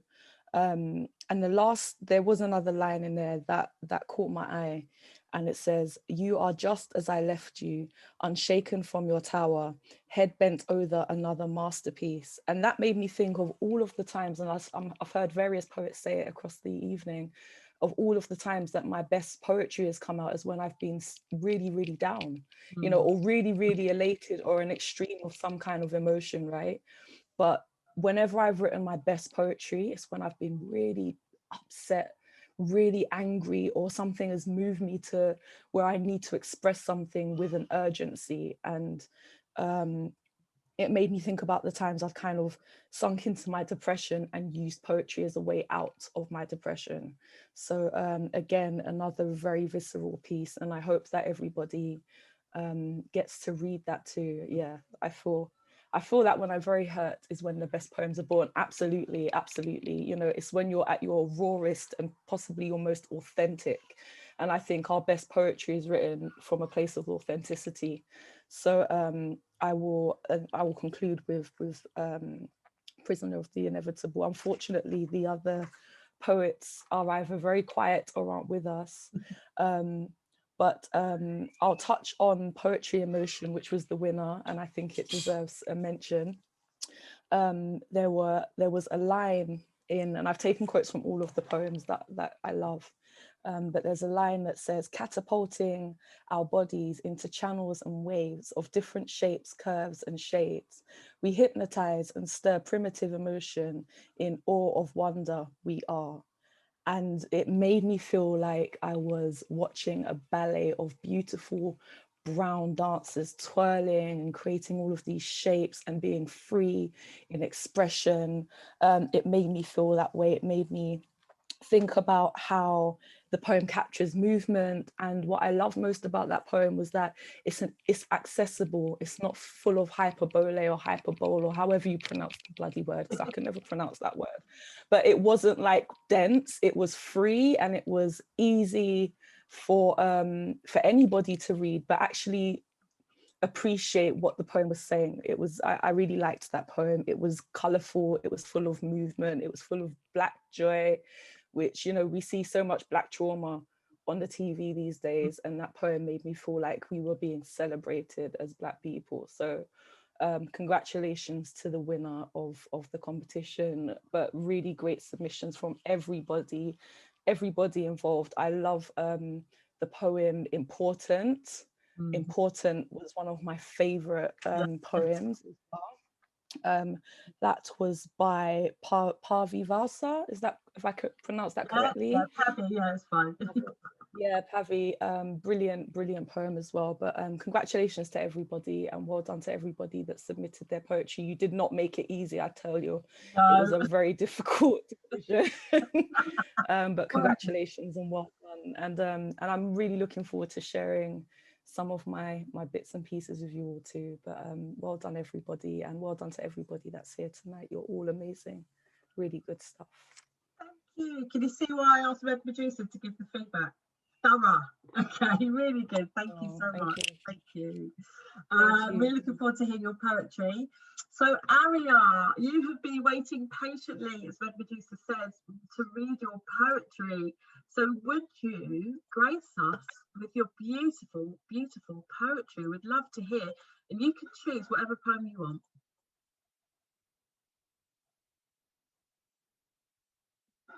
Oh, Aria, are you with us?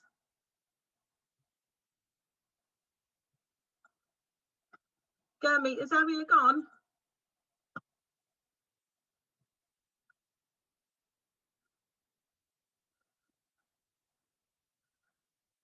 Gurmeet, has Aria gone? She was waiting, so she should be there. No, okay. I think hopefully she'll come back in the room in a little bit. When Aria comes in, if she'd like to read her poem, she's very welcome to. Just tell Aria. Okay, all right. Thank you so much. Okay, so we have reached part 2 of Poets Corner Pass the Mic, and oh, it's me. I'm going to share 2 of my poems, and hopefully we'll get Aria back, because I'd love her to share her poems with us. I'm going to share some poetry from my book 7 Shades of Love, published again in 2014. It focuses on what a love is. So it can be love that you have for your family, it could be romantic love, self-love. What does love mean to you? Unconditional. So the front cover, it focuses on 7 different colours of the rainbow. It looks at the Eastern and Western meanings behind the colours. A lot of research went into this. So I'm going to share 2 poems. So the first one's called, oh, Ari's coming back in. Yeah. I think she waited so patiently. Should we hear from Aria first? Let's come on. She's been really patient. Let's hear from Aria.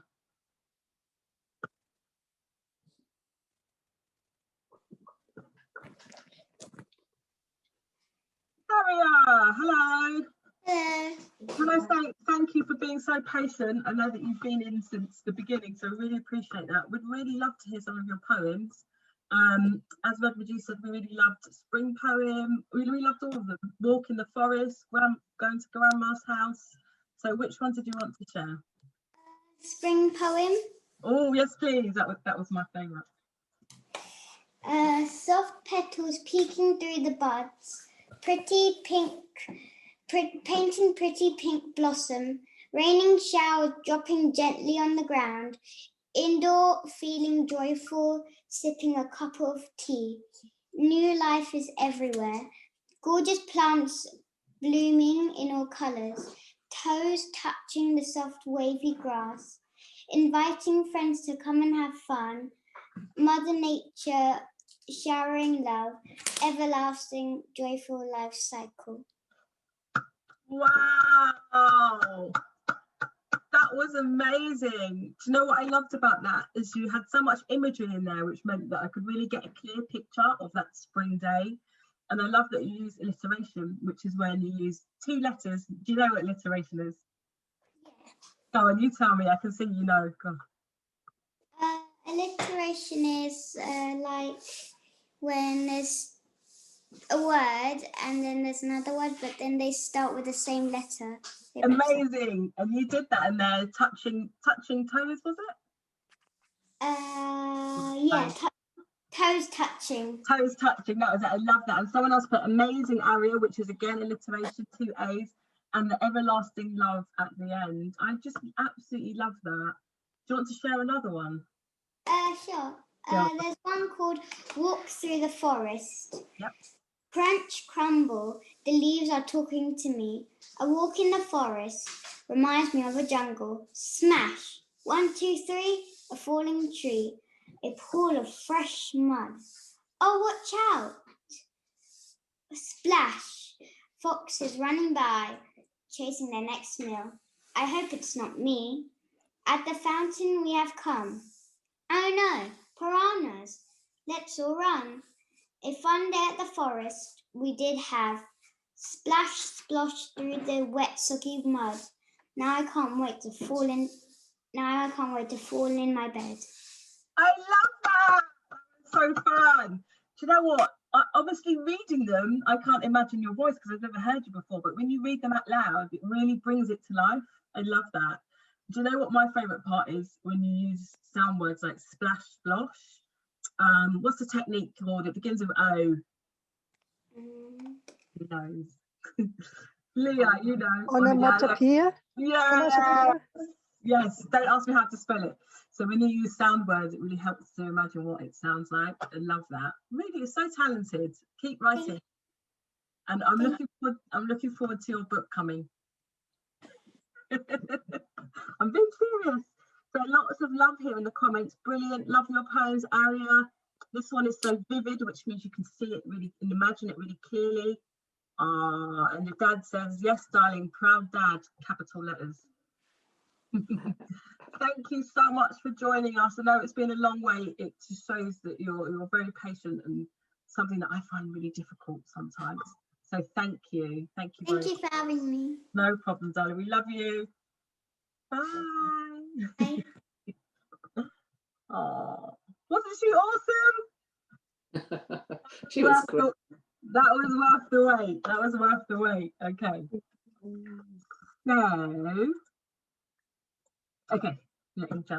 So I'm going to read my poem, 2 poems. The first one is called Independent Woman.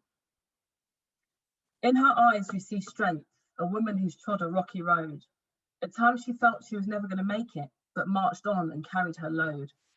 Never asked a soul for anything. Strings of letdowns and disappointments taught her to mistrust. Yet she is the go-to woman. Her advice and love is a must.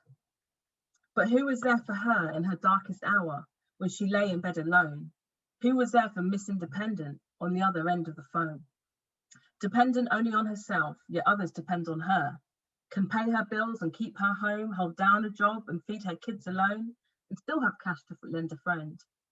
Ever the independent woman, seemingly happy and content.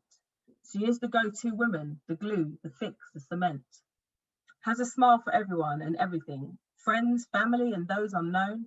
Everybody thinks she has her in order. Nobody sees her at night alone.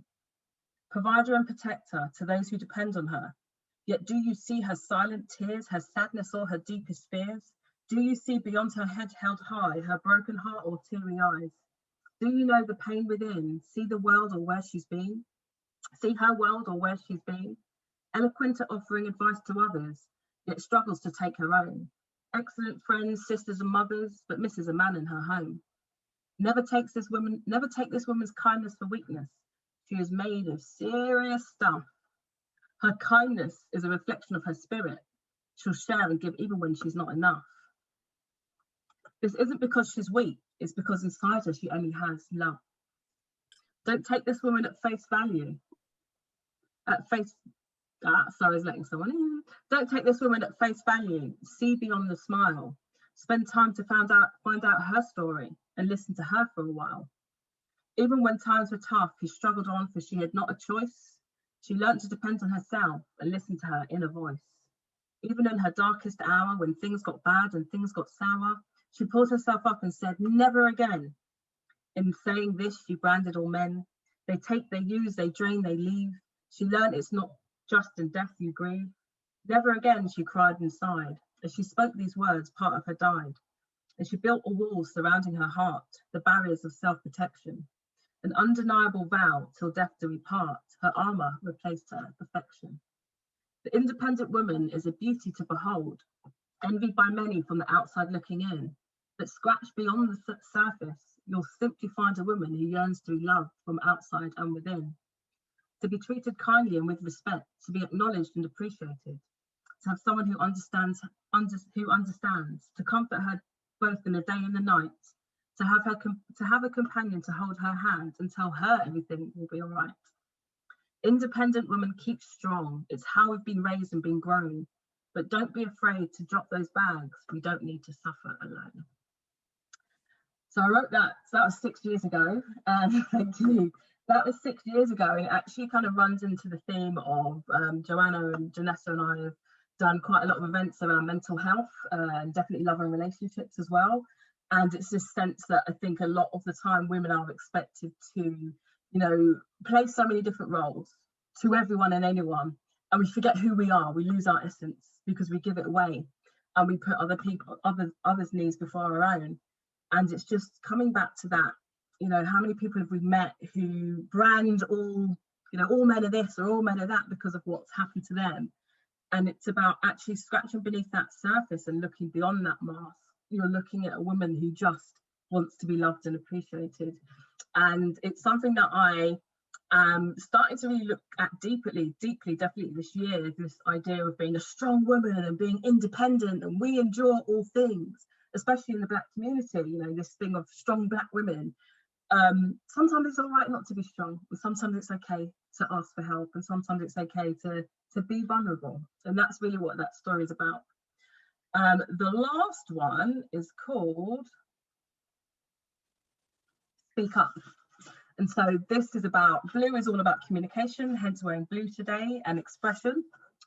And again, it goes back to this sense of, being young, not really wanting to speak in class, because it's this sense that everyone's listening. I felt a lot more comfortable speaking when everyone else is speaking, or I knew that I wasn't going to have a 100% chance of being heard. And so, as an adult, it took a while to learn how to express myself, my needs, wants and desires. And I looked at other people and thought, how can they do that so freely? Whereas I was the writer who would express myself through the written word and find it difficult to chat. Now you can't shut me up. Okay, This is called Speak Up. I was afraid to speak the truth of my soul. Like a mouse, I was afraid of my own voice. I stuttered, I spluttered, I shut down, I stammered. Enamored with the words of others, I forgot to honor my own. Inside my mind were words of others and stories of feelings unexpressed, and somewhere within this poem. I journeyed within to magical lands, traveled across all space and time in my mind. In the darkness of my awareness, imagined words unexpressed, feelings repressed, tumbling from my mind to the recipient's chest. Yet in the stark light of day, I couldn't find a way to express the feelings trapped inside. I would choke on my words and in my throat formed a knot, so I rehearsed in my mind. But deep inside there was a block, so I rehearsed in my mind, using the most exquisite, eloquent words I could find. But deep inside there was a block, a bind inside my mind that kept my tongue from loosening. I watched others in awe express their needs, wants and desires, unleash feelings into the air as easy as breathing. Writing came to me like a blessing. The pen, the bridge between my soul's truth and expression. I was like a caged bird trapped in my own prison. Felt I'd so much to say with no one to listen. I buried my emotions and sunk into a pile of unrecognition. Today I stand loud and proud with something to say. We must honor our truths and pave our own way, without fear of rejection of what others might say. Nelson Mandela said it best when he said, "There's no pride in playing small. If we don't stand for anything, we will fall for anything at all." Thank you. So that was Speak Up. Yeah, it's about honouring your voice, and this is what this platform is about, and generally the heart of what I do, honouring other people's voices, honouring our stories, honouring who we are, honouring our needs, honouring what we have to say. We matter, our voices matter, and that's my message to you. If you are watching this, I haven't actually even often said what I do. I said at the beginning, I am offering free 30-minute consultations. So if anyone does want to publish a book and join in a platform like this, you can do that. So Aisha's just going to pop the links to my website and somewhere where you can book your free 30-minute consultation, as well as to the book 7 Shades of Love. Thank you very much. Thank you. Thank you. Thank you very much, Danni. Thank you. Thank you. Thank Okay. you. Thanks. I haven't read poetry for so long. I enjoyed that. So next up we have Leah Gardus, who wrote Inspirations. With us, Leah? Oh, you can't hear me. So, yeah, can you hear me? Yeah, we can. Hello. Yeah. How you doing? Hello. So, yeah, I'm good. Yeah, I'm really enjoying all the poetry. It's fantastic. It's brilliant. Yeah, so I'm going to be sharing my poems. I'll just tell you. Hello? I can hear you. Yeah, okay. So I'm just going to go through what actually inspired me to write my poetry from my book, Inspirations. So it was basically, this is going back like 2017. And I do believe what you were saying as well about, going with the flow, because I used to go for regular walks, and all of a sudden it was just like these kind of poems I started writing, and they started sort of coming to me. And the very first poem that I had written was called Be Like a Tree. So I just got this inspiration, and this is one of my favorite ones because I love trees, and I love hugging trees. I'm not ashamed to say it. So this one's called Be Like a Tree. So be like a tree, so honest and true, blowing in the wind through and through. Be like a tree, special, unique, not a care in the world, opening up to all and giving a twirl. Be like a tree, loving and respecting Mother Earth, living its purpose and doing what it's worth. Be like a tree, standing tall in all seasons, not comparing itself to others for any reasons. Be like a tree, happy and proud, just being itself and speaking out loud. So that's one of my favorite ones. And I feel that my poetry has, like, it does actually impact. I didn't, when I first wrote, my poetry, I didn't feel that sort of, you know, it's just sort of took me a while to kind of accept the fact that, you know, I have got something important to share with people, with the world. I think we all have. And I think I feel more proud of myself now than like even when I first published it. To be honest, this is my honest from the heart. I didn't feel that proud, to be honest. And now I feel, you know, I think you kind of do it step at a time. You have to go with what feels right for you. And you have to feel, you know, there comes a point where you think, no, I'm not going to be, you know, acting small anymore. I am important. I have got something really of value to share with others. And I think that's why I feel my poetry, everybody's poetry is authentic, and I feel mine has its own authenticity as well, because I practice something called Ho'oponopono. I think that's something that can impact some people that might get drawn to it, but I won't delve into that too much.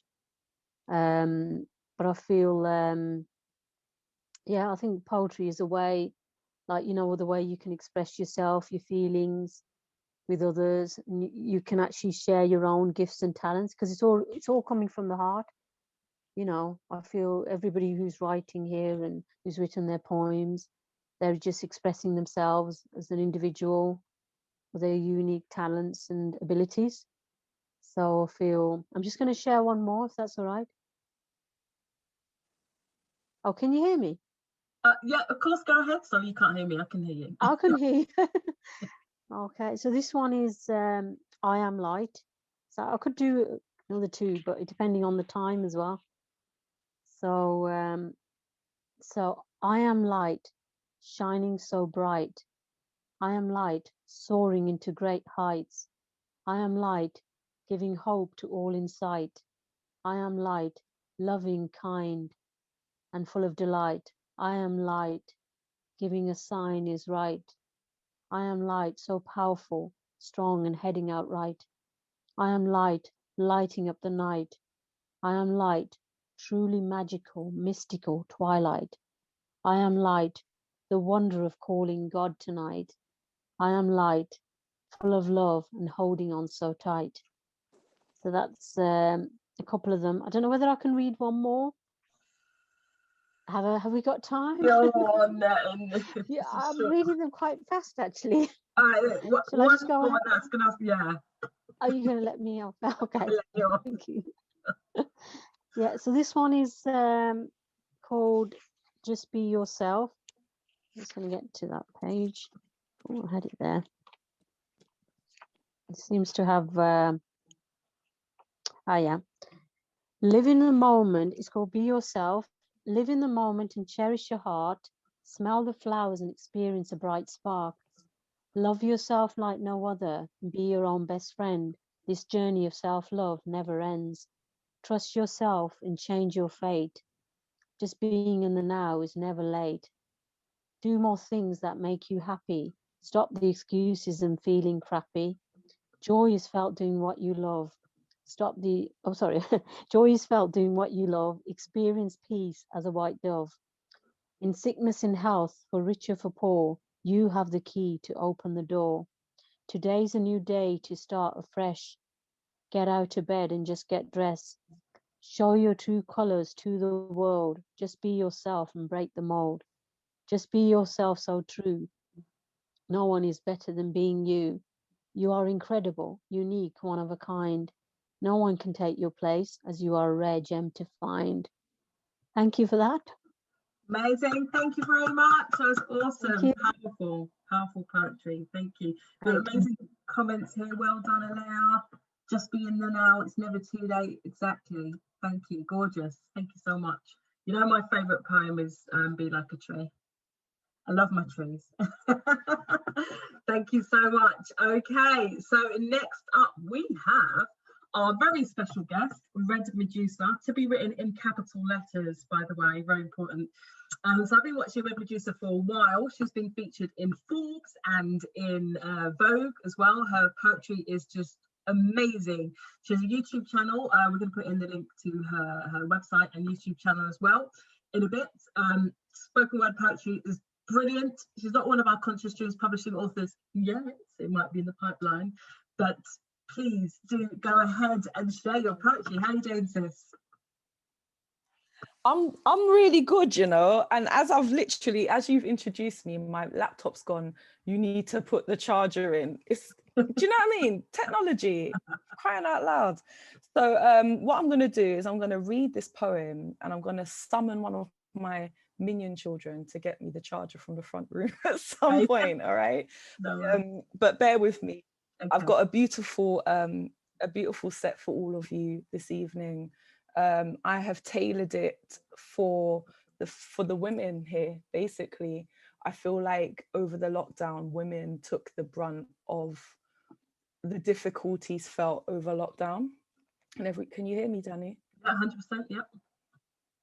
Yeah, and lots came out around domestic violence. Lots came out around the unequal burden of work that women carried before lockdown happened and was amplified during lockdown and since lockdown. I wrote a lot of poetry about this. A lot of my material came out over the last year. So I'm going to start with a light one. I consider it light. It's called Asterix. And it was written with Black and brown women in mind, and the experiences that we face in the workplace, in academia, in healthcare, in law enforcement, when we interact with these institutions. Often we have experiences such as the one I'm about to speak on. And it's called Asterix. And it goes like this. I am not an asterisk, an afterthought, something other that's a bit too different, a blank space on a form where my Black is not the norm, all the spaces between B, A, M and E, an ethnicity with no name. I am not an asterisk, I am not a by the way, or another way to say that I do not fit into your prescribed, divisive European ideals of false supremacy. I am not an outlier, I am not outside of anything. If anything, I am the all in everything. I am that which you say does not exist. I am not an asterisk.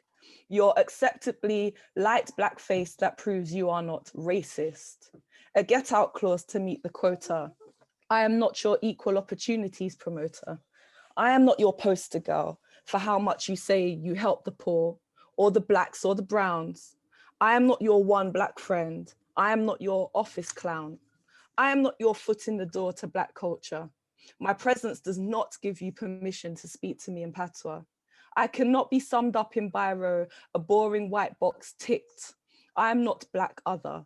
I am not mixed other. I am the sum of my ancestral mothers. I am the strength of all of my brothers. I am not an asterisk. And that is Asterisk. Oh, love that.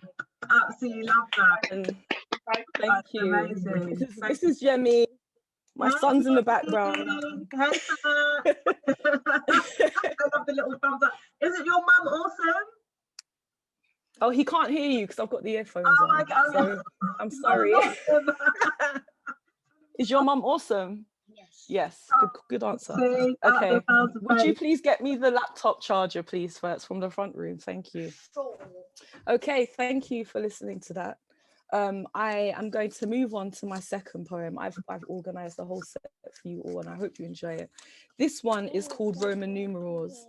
And I wrote it for the young people that go to school and experience discrimination. I'm sure all of us have heard of the stories about children being discriminated because of their hair, because of their hijab, because of their expression and the way they, their neurodiversity and these things.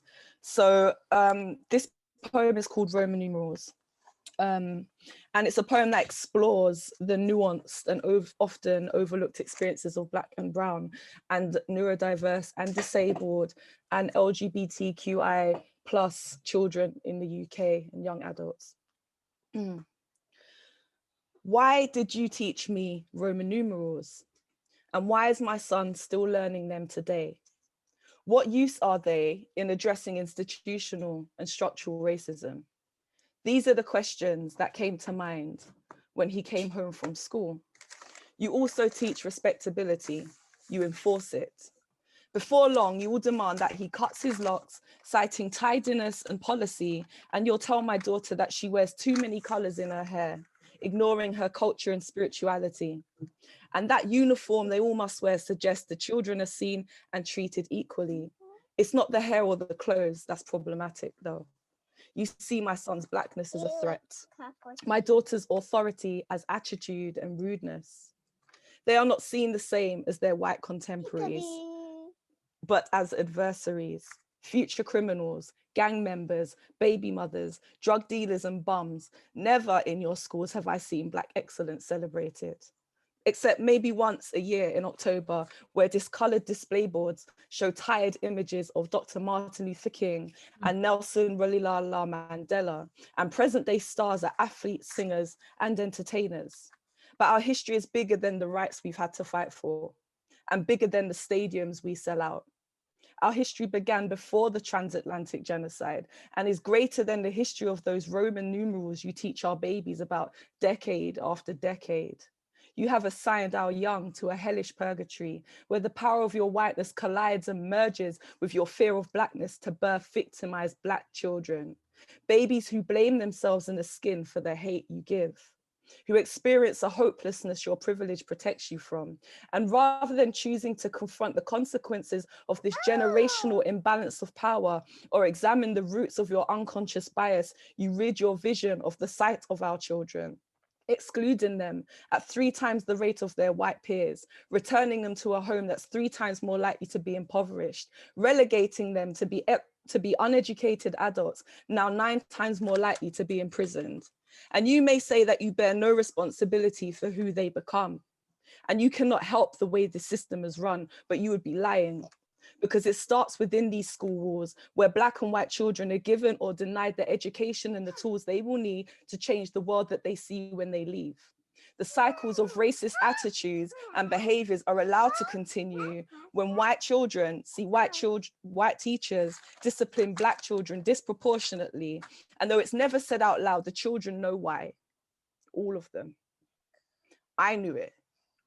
And you teach them that this is normal as readily as you teach those Roman numerals, that the world is naturally exclusionary and that they are naturally divergent, and that white is pure and Black is bad, and that white is superior and Black inferior. We see it in your hierarchy of teachers and learning assistants. We see it in the lack of Black headmistresses. We see it when you overlook our autistic daughters. We see it when you tell our sons to take off their hoodies. We see it when we speak patois and are reprimanded for speaking slang. We see it in the heavy-handedness of your punishments. We see it when you relate our laments and raps to gangs. We see it in the lack of Black figures in your textbooks. We see and feel this, and yet we are gaslit into believing our children are the problem.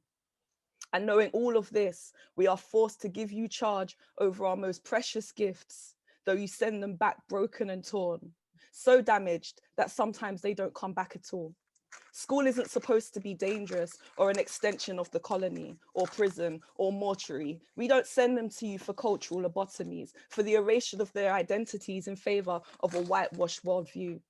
What we expect for you to do is tell them the truth about everything, especially the parts that make you uncomfortable. Those parts of history that present, those parts of history and present that you'd rather not think about, because to you it's inconvenient or laden with guilt or might make the children angry. You like heuristic, Mom? Instead, you lean upon that convenient truth. It's not on the curriculum. And that's Roman numerals. Amazing. Thank you. Amazing. Okay. The third poem I'm going to share with you all is called Still Strange Fruit. And it was written and inspired by Billie Holiday, who sung the song Strange Fruit. Strange fruit was a metaphor for the bodies that hung off the trees by white slave owners in the US 400 years after the so-called abolishment of the enslavement. I am positing in this poem that bodies still hang from trees, and this is a metaphor for that. And I promise you the poetry does get lighter, but I feel that we have to acknowledge some real stuff, you know? So that's what I'm gonna do. Okay, still strange fruit. Thank you, Fertz. Close the door and take you guys self to daddy. Thank you. Okay. Shut the door, please. Thank you. Okay.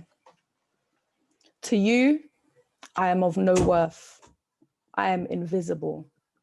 My pain only recognized when it profits others to do so. My tears only seen by those who cry too. I am the rock and the hard place, leaned on, relied upon, built upon. I am the shelter to lost souls. I feed bellies and mend clothes. I wipe eyes and blow noses. I mother children and grown-ass men. I give my everything to them. But they do not protect me from themselves. They too are a threat. They too strip me of my colors. I dare not to dream or have ambition. The world has taught me that there is no room in it for women. But we are but stops in a man's journey. Just carriers, vessels, slaves to be used and disposed of, left to deal with the fallout when the romance dies, when the baby has left us with unrecognizable bodies. We've gone from being women to being mothers, not allowed to be anything more, kept in check by other women who insist that we forget that we were a person once. They insist we carry the extra load without complaint, refrain from talking about how our backs ache from the weight of their expectations, don't mention anything that might change people's perceptions of the man they love. We protect them. Thank you. We protect them, their egos, their jobs, their money, their children, their pride, whilst burying what little is left of ourselves for peace's sake, because our greatness as women intimidates, and the game men play along to requires us to be submissive. They can only be tall when they are stood on our backs. So we bend over, head and bodies covered, gazed fixed to the floor, lips that never part to speak. We stay silent and compliant because when we speak, we invite death. And when we act, we are suppressed. Our voices, our dress, our very expression, we mute and police for our own protection. From the men who take our bodies like the slave master did, from relationships that resemble ownership, from the new master's whip, domestic abuse, from being disposed of whilst we're no longer of use. You have stood on our backs for longer than time can remember. We have been your footstool, burying your children whilst bearing your weight. Yet you ask us to wait when we move to get up. You ask us to wait when we have had enough, demanding that we recognize our pain as the same as yours, insisting that our struggles are the same, then protesting against us when we protest for our freedoms. You have become our enemy. You have become our obstacle. You are the gatekeeper of our bodies. You decide whether we live or die. Our lives constantly hang in the balance. We never stop being strange fruit. Wow. And that's strange fruit. Unmute your mics, peeps. Thank you so much. Well done, Ray. Well done. Powerful. Well done. Thank you so much. That was so powerful. And now, oh, you got another one? Okay, come on. There's more. Oh, I got some, but I'm gonna elevate the mood now. I feel like, cool. You know, I've got that out of my system. It's therapeutic, it's cathartic, it's absolutely necessary, and it's unapologetic. So the next poem I'm going to read is called Medusa's Apotrope, and that is a word to date that I don't know if I'm pronouncing correctly, but just go with it, okay? An apotrope or an apotrope is a warning. I wrote this for us women, and it is about kind of, I don't know, letting the world know that we're not gonna kind of sit down and take this, you know? Can you hear me, by the way, Danni? Can everyone hear me okay? Perfect. Yeah, Perfect. my internet connection's a bit dodgy sometimes. Okay, so awesome. Okay. Okay. I've got to protect myself, which means I've got to keep me safe from anything or anyone that compromises my peace, from anything or anyone that tries to make me choose between me and myself. because I cannot be split apart and leave parts of me discarded, disregarding my Black but not my woman, or my woman but not my Black. I've got to keep this Black woman safe from those who seek to do her harm, and speak of strength in reference to the shit that she endures. Those who tell her about the chip on her shoulder, the same who attempt to chip away at her confidence, her worth, her place in the world, yet can barely sit in the splendor of her presence. I protect her from the sharpness of their words and the bluntness of their fists. I shield her from the cutting fake smiles and the strong, controlling grip, and I do this to keep her alive, because out there the world wants her dead. Pedophiles prey on her, predators target her, police abuse her, science exploits her, and if a man does not, childbirth will kill her. I know what I'm up against. So do not try to soften me or minimize the trials I face, and do not champion my oppressors by calling me strong, even if it's true, because almost everything I do to survive. I've had to fight my way to where I am today, and I bear the scars of battle fought on me, over me, around me, and inside of me. Those who cut parts of me away and keep the pieces as trophies, who curate and collect artworks painted with my blood, they have left their mark on me for the last time. When they come again for me, I'll be ready. I will sever heads and hands. I will turn mortals into stone, and the screams, cries, and moans of those women burnt, drowned, and raped will color the air red, becoming the backdrop of a vengeful slaughter. Women, mothers, aunts, and daughters will awaken from their slumber to be adorned in armor forged by hands that delivered children into this world, now ready to take lives out of it. We will bare our breasts, calling down spirits and chanting to drumbeat, swaying our hips and lifting our feet, singing and shaking, burning and breaking, looting and shooting until we are heard. And the ground shake and swell, then open up to swallow and reclaim injustice back into the hell from which it came. And when its blood has finished staining the earth and its poison no longer rots away at the hearts of the good, we will throw down our swords and put down our torches. We will wrap up our hair and wear our regal dress, our thirst for equality and balance addressed. And I will finally rest, not needing to protect my Black or my woman, instead reveling in the everything that I am, celebrated, imitated, and everything beautiful in between, reclaiming my place in the cosmos as queen. And that is Medusa's Apotrope. Thank you, Danni. I can't hear anybody. Maybe it's just my... Sorry, I'm talking and it's muted. I was like, oh my gosh, I could listen all day. I'm like, when's the next one? That was I've got one more, Danni, and then I'm going to leave you, I promise. All right, and this gentlemen, do you want one more? Last one. They want more, they want more. Okay. So this, I'm going to end on a beautiful note, I promise. And this poem was written for the women who rescue, heal, and lift the women around them. Women like yourself, Danni, women like yourself, Shirley, women like yourself, and for women like Sandra, Hannah, Vanita, all the women that I can see here. This poem is for you. Naya Davis, I can see you too. This poem's for you. And it's called These Hands, and it's beautiful. And it goes like this. I have opened my eyes to find myself face down in the dirt many times. Unable to summon the strength to pick myself up, not even the gods could have raised me from the dead. In fact, they had left me there to rot. There have been many times when my mouth could not open, sound could not escape, and my cries for help were silent screams echoing in the darkness. And my body had married the mud it lay in and waited to be digested and absorbed back into the womb of the earth.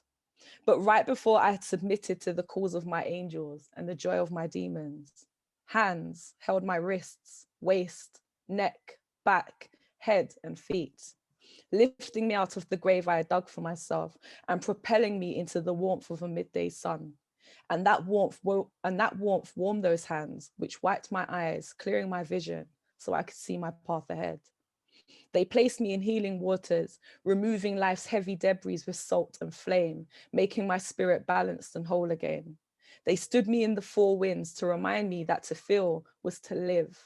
And once I was dry and breathing again, naked and reborn, these hands draped me in white cloth, clothing me with the wisdom of sages, adorning my ears with gems buried in the minds of the ancients who had come and gone before. I was being put together again, made whole and fed with knowledge. These hands placed swords in my palms and taught me to fight the world that sought to leave me in that mud. They gave me back my voice by speaking life into my soul.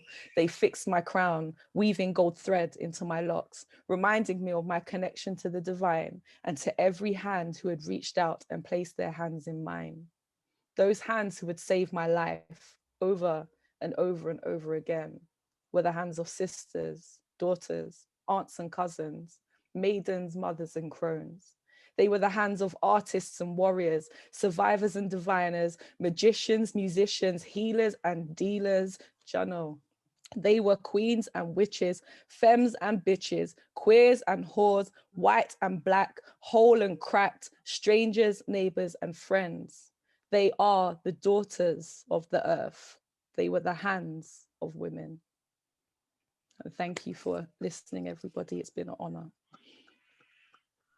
Wow. Woo.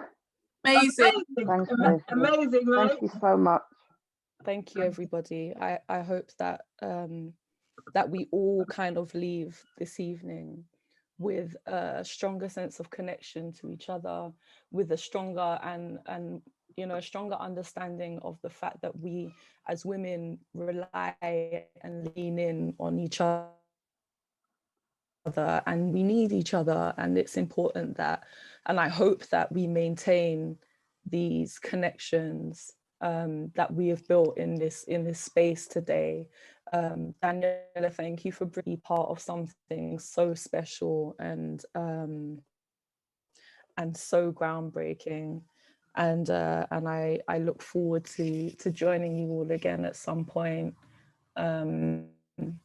and celebrate, for us to celebrate ourselves as the artists, as the women, as the mothers, as the everything that we are, you know what I mean? So again, thank you for listening, and sending you all strength and love and divine grace at this time. Big love. Thank you. Thank you so much. You've got some amazing comments here. You have been awesome. You are amazing. And I just want to continue to see you grow and flourish. And it's been an honor to have you on our platform here tonight. And that poem there is exactly what it's about. Sisterhood, building each other up. There's so much we can do ourselves, but we need the support of each other, you know, and but to end on that poem was beautiful. That's my favorite so far. I love all of your poems, but that touched me a lot. Thank you. You've got one person here that said they don't want to hear one more poem, they want to hear 10. Okay, thank you so much. Well, I mean, at some point I'll be doing stuff around. Yes. You'll see me around here and there, I promise. Definitely. If you could put in Red Medusa's website and YouTube channels, that'd be amazing. Please do subscribe, check out the website as well. Thank you so much. So we have one more poet to join us, so we'll have a Q&A at the end, and then we're going to end.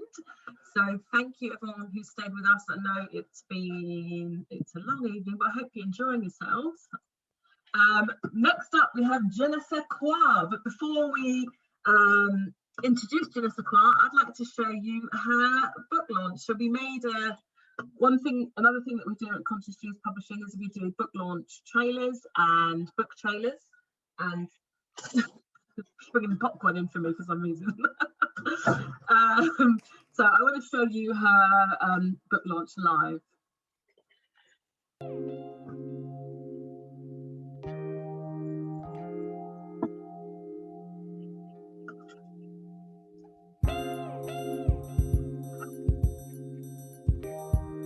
Excellent. You know, I'm really proud of Janessa. I've known her for quite a while now, and the book's very inspirational. Nice packaging as well. It was a fabulous book launch. It's the first time that I've been to one, and I just think it was really inspiring. What an amazing experience to join Janessa on her journey so far. The book launch was inspiring. As an upcoming author myself, I was really inspired to watch her share her message, share her story, and see so many people come and congratulate her. It was amazing. experience. Thank you, Janessa, and good luck on your journey. I thought it was really good, really put together, very inspirational. Makes me want to write a book, I don't know what about. And to see all the authors supporting each other, I thought was really wonderful.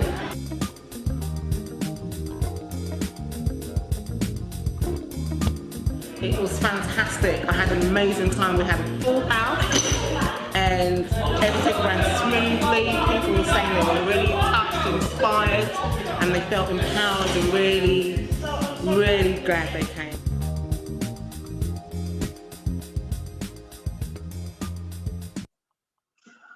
Oh, I absolutely adore, I absolutely adore that book launch trailer, and I can't wait for us all to, we all need to be meeting in person. I'd love for us all to come together and have an event. I miss running events. I absolutely adore it. So Janessa, please say hello, introduce yourself. We would love to hear from you. Janessa's also thank you. Chuck that in there as well. Hi everyone. Oh my gosh, this has been such an amazing evening. Thank you so much, Danni, for inviting me to the event and into your home. I'm in the living room. I'm trying to get some more light. For those who don't know me, I'm Janessa Kwar. I'm a performing artist. I'm a singer, actress. And my story is a bit different how I started writing poetry, because I'm a singer.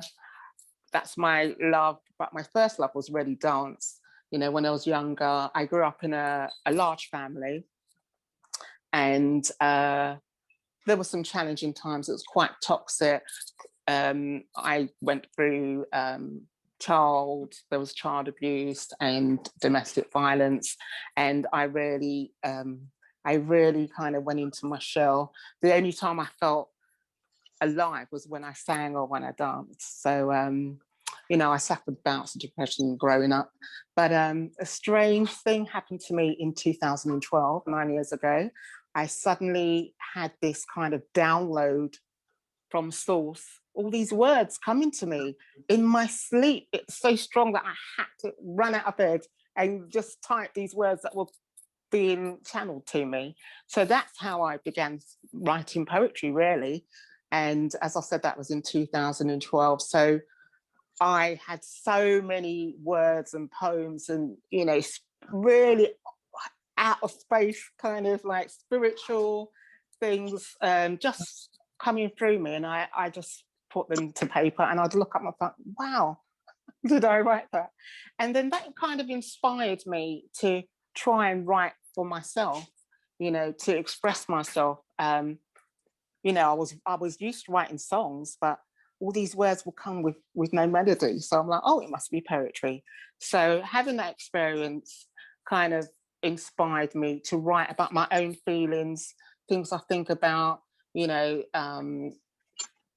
expressing love, beauty, social issues, and, really things relating to women, actually. So I've got a selection here for you. Hopefully I can get through. I've got 4 little ones. So I'm going to start with a poem that, just to let you know, it was my son's 25th birthday last week, and it fell on a very special day. So I thought I'd recite this poem for you, and it's called No Justice. Had your sickening playful fight, each one of you with hate in sight. You were so cold and inhumane, laughing hard at your murder game. The audacity at every turn, walking free with no concern. Chest held high and smirk on face. People swear, outcry, disgrace. Hid the racist crime you done. Thought guilty would touch not one. But 2 of you are in the dock. For 3 times now a ticking clock. Standing up to face your peers, heads held strong, no shameful tears. Waiting for the judgment call, courtroom silent, stay or fall. Hot off the press, gets 15 years. It's no surprise, but not severe. For 18 long, you all stayed free. Justice for Stephen Lawrence, please. So obviously, it was Stephen Lawrence Day last week, which happened to be my son's birthday also. And as was mentioned earlier, there's been a lot of challenging times through this whole lockdown situation. And there's been a lot of, unfortunately, a lot of domestic violence. So I'd like to recite this one called A Brave Mother. When he shouted at her, she took it, but sometimes shouted back. When he belittled and humiliated her, she bit her tongue, then would lash him with it. When he questioned her sanity, she was silent, but questioned it herself for staying. When he deceived her with lies, she held on to her truth and faith. When he filled his eyes with hate and rage, she closed hers with love and prayer. When he overwhelmed her with sadness, she hid it from us and smiled to give us joy. When he blocked her way at every turn, she made a way with what little she earned. When he brutalized her with his hands, she shielded not herself, but us from her bruising. When he made her cry, she wiped her tears with the love for her children. When he forced her down with his power, she took all her strength to get up. When he was broken and blue, she licked his wounds and cradled him. When he felt life's strain and gave up, she took the wheel with courage and dignity. When you have been struck down repeatedly, it takes a brave woman to make him leave. And I wrote that in 2014. Okay, if I've got time, I'm gonna recite a poem I've never recited before. This is one of the more spiritual ones that was channeled to me. And the title is In the Rain Shine, as in rain of the land, yeah, in the rain shine. The prayer chakra of the inner voice guides the way. Hear the enlightenment bell resonate the sound, piercing through your third eye, filling up your well. Grateful evermore in the power you now feel. All-consuming love is the way that you reveal. Holding the quintessence so elite, you are delirious. Every cell in your body now vibrating in sync. Beautiful affection of love, of life, so cherished and meek. Wonder no more in the emptiness, cold and alone. Time has come for you to make your arrival known. Given all your glory in a luminous color vision, for the blind to see and feel the majestic wisdom. In the rain shine, you are purified and lush, no longer in mono, but digital surround sound. With perfect precision, you are now in tune to echo the supreme love to shower onto all. Have I got time for one more? You can do one more, Janessa. Okay, this is a short one. Oh, hold on, where is it? Okay, this is words of encouragement. When did I write this one? 2012.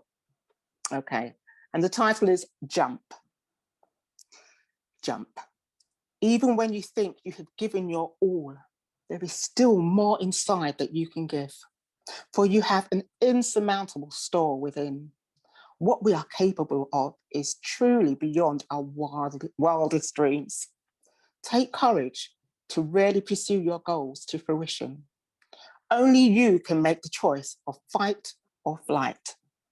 When fear has got you thinking you are not able, your intuition will tell you to take the challenge. Always tell yourself you can. Say it out loud if you have to. Better to hear the words from your own mouth so your ears can tell your brain what it hears is true. Repeat daily, for the dose is prescribed as your medicine.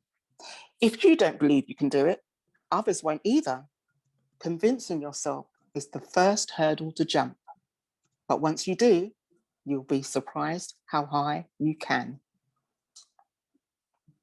the rest of Love that one. Thank you so much, Janessa. Janessa, every single author is just amazing. Janessa, I mean, we published your book in 2017, so sort of at the early stages. Every time Janessa speaks at one of our events, it's, oh no, I've forgotten how to do it. I'm not sure. I'm really nervous. I said, listen, the first time I was like, okay, right, cool, right, let's just gear ourselves up. Third time, second time, third time. This time I was like, Janessa, you know what you're doing. That you just come to life when you recite your poetry. That's your heart. That you don't train your heart. You speak from your heart. You know. And thank you. Amazing. Thank you. Thank you. Thank you for being part of this amazing evening. All the authors and poets are fantastic. Congratulations to you all. So we've come to the section.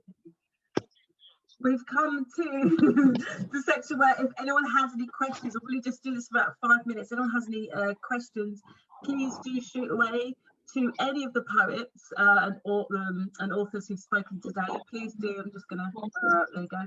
If you've got any questions, unmute yourself, shoot away. I'd love to hear.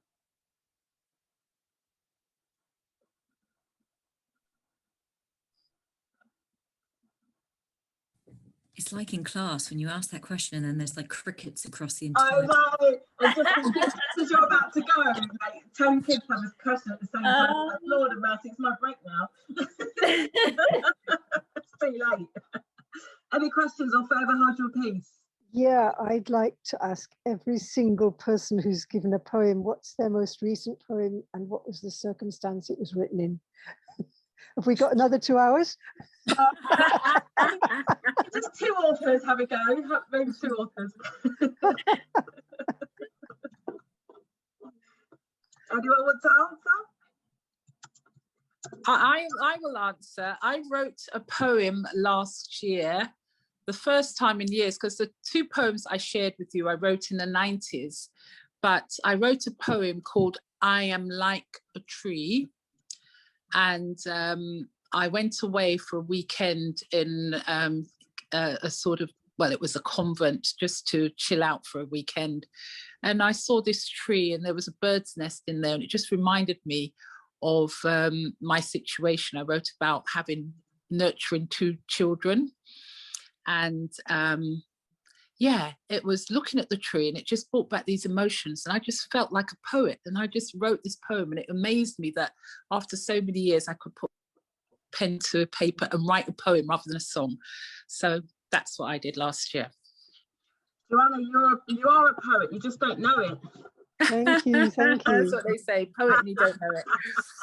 Okay. Any other questions?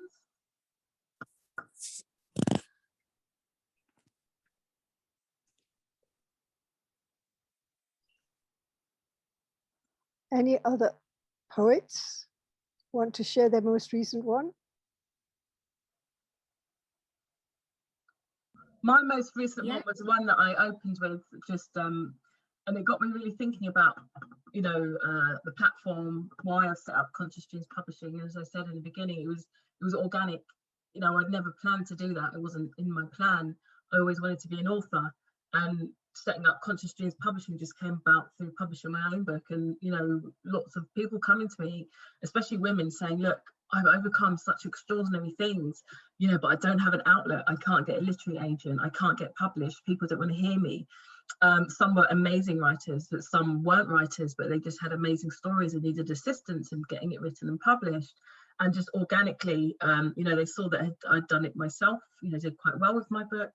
And I was mentoring them through the process as a labour of love. But then more and more kept coming. And I was like, gosh. And then I saw them doing well. I thought, oh, I should have charged. And so, but I set up, so we've got to eat, you know. But, you know, then I set up Conscious Dreams Publishing because I understood through what I've witnessed that so many of us weren't feeling heard. We weren't being heard. We weren't being represented. And just, it's only kind of clicked to me over the last year and a bit that what I'm doing is 100% in my purpose, because I often don't feel, as a young person, I didn't feel heard. I felt invisible. I felt like I didn't matter. And so I'm kind of just drawing the dots now where I just think, this is what it's about. It's not about the publishing of the book. It's about being heard. It's about being seen. It's about knowing that you matter and your story matters, and that your story can actually impact other people. And you may never know about it, and that doesn't matter. It's about what impact you have as a person. You could have heard a poem by Red Medusa and been going through some of the things that she's spoken about. You may have been listening to Janessa and heard something that really touched your soul and made you think, oh, I need to walk away from this situation, or oh, I need to find my voice. And they may never know about it. You don't know the effect that your words have on other people. And so just recently, I've kind of really come to understand that this is what this platform is about, and it's about building community. All of us online now together, there's power in us being together, coming together, feeling heard, listening to each other, sharing, connecting, networking. Don't go home, sorry, we're all at home, but don't come off the Zoom and not connect with each other, you know? So I think writing— Danni? Yeah. I'm so sorry. It's just something you said that made me think about writing and expressing yourself and building. And just to quickly interject, the other thing that just to answer the sister's question earlier is when you do your poetry, one of the things that makes me write poetry is kind of educating people, you know, and sharing experiences. And I think when we write, people like you and I and everyone here write our poems, we kind of show people a reality that many people aren't privy to. I did a show on Stephen Lawrence's birthday, honoring him, and some of the feedback I got from a couple of politicians was like, they said, look, we didn't know that this is what you had to deal with. We didn't know that this was your reality. We thought we knew, but we didn't know. So it's really important that when we write, we also remember that we're giving people an insight and also kind of helping, not that it's our job to do so, but helping to kind of address some of the ignorance and misinformation out there about people like us. So that's all I wanted to say. Thank you. Again, yeah, exactly, about educating, inspiring and empowering, and, you know, building community, you know, not just communities within communities, even as you're saying, you know, as you're learning and teaching or educating other people, they then become part of your community. And we start to be more of a human race as opposed to just a race or just women or men or segregated. We become one where we're understanding each other. Now I'm going into like reasoning, which is like after 9-11 o'clock. But so yeah, the opening that I opened with, the poem about creating a platform for people to have their voices heard, in answer to your question, that was really the inspiration behind it. Just really thinking about why I've set up what I've set up and what the purpose of that is. So on that note, I just want to say, because it's 10 to 9 now, thank you so much for everybody who has spoken, for those who haven't spoken, for those who've been inspired, for those who entered the poetry competition, for those who've commented, for those who've supported, for those who've subscribed, for those who've started following some of the authors. I hope you've been inspired. There is a replay of this, so I'm going to be sending that out over the next few days. Just need to rest a bit. So we're going to edit it together, put it on YouTube, and I'll be sending that out. And I just want to say thank you, everyone so much, and enjoy National Poetry Month. Even if you're not a poet or have never written before, just get that pen out and try and write something. So have a beautiful day, evening, whatever it is, wherever you are. Love you all. Mwah. Bye.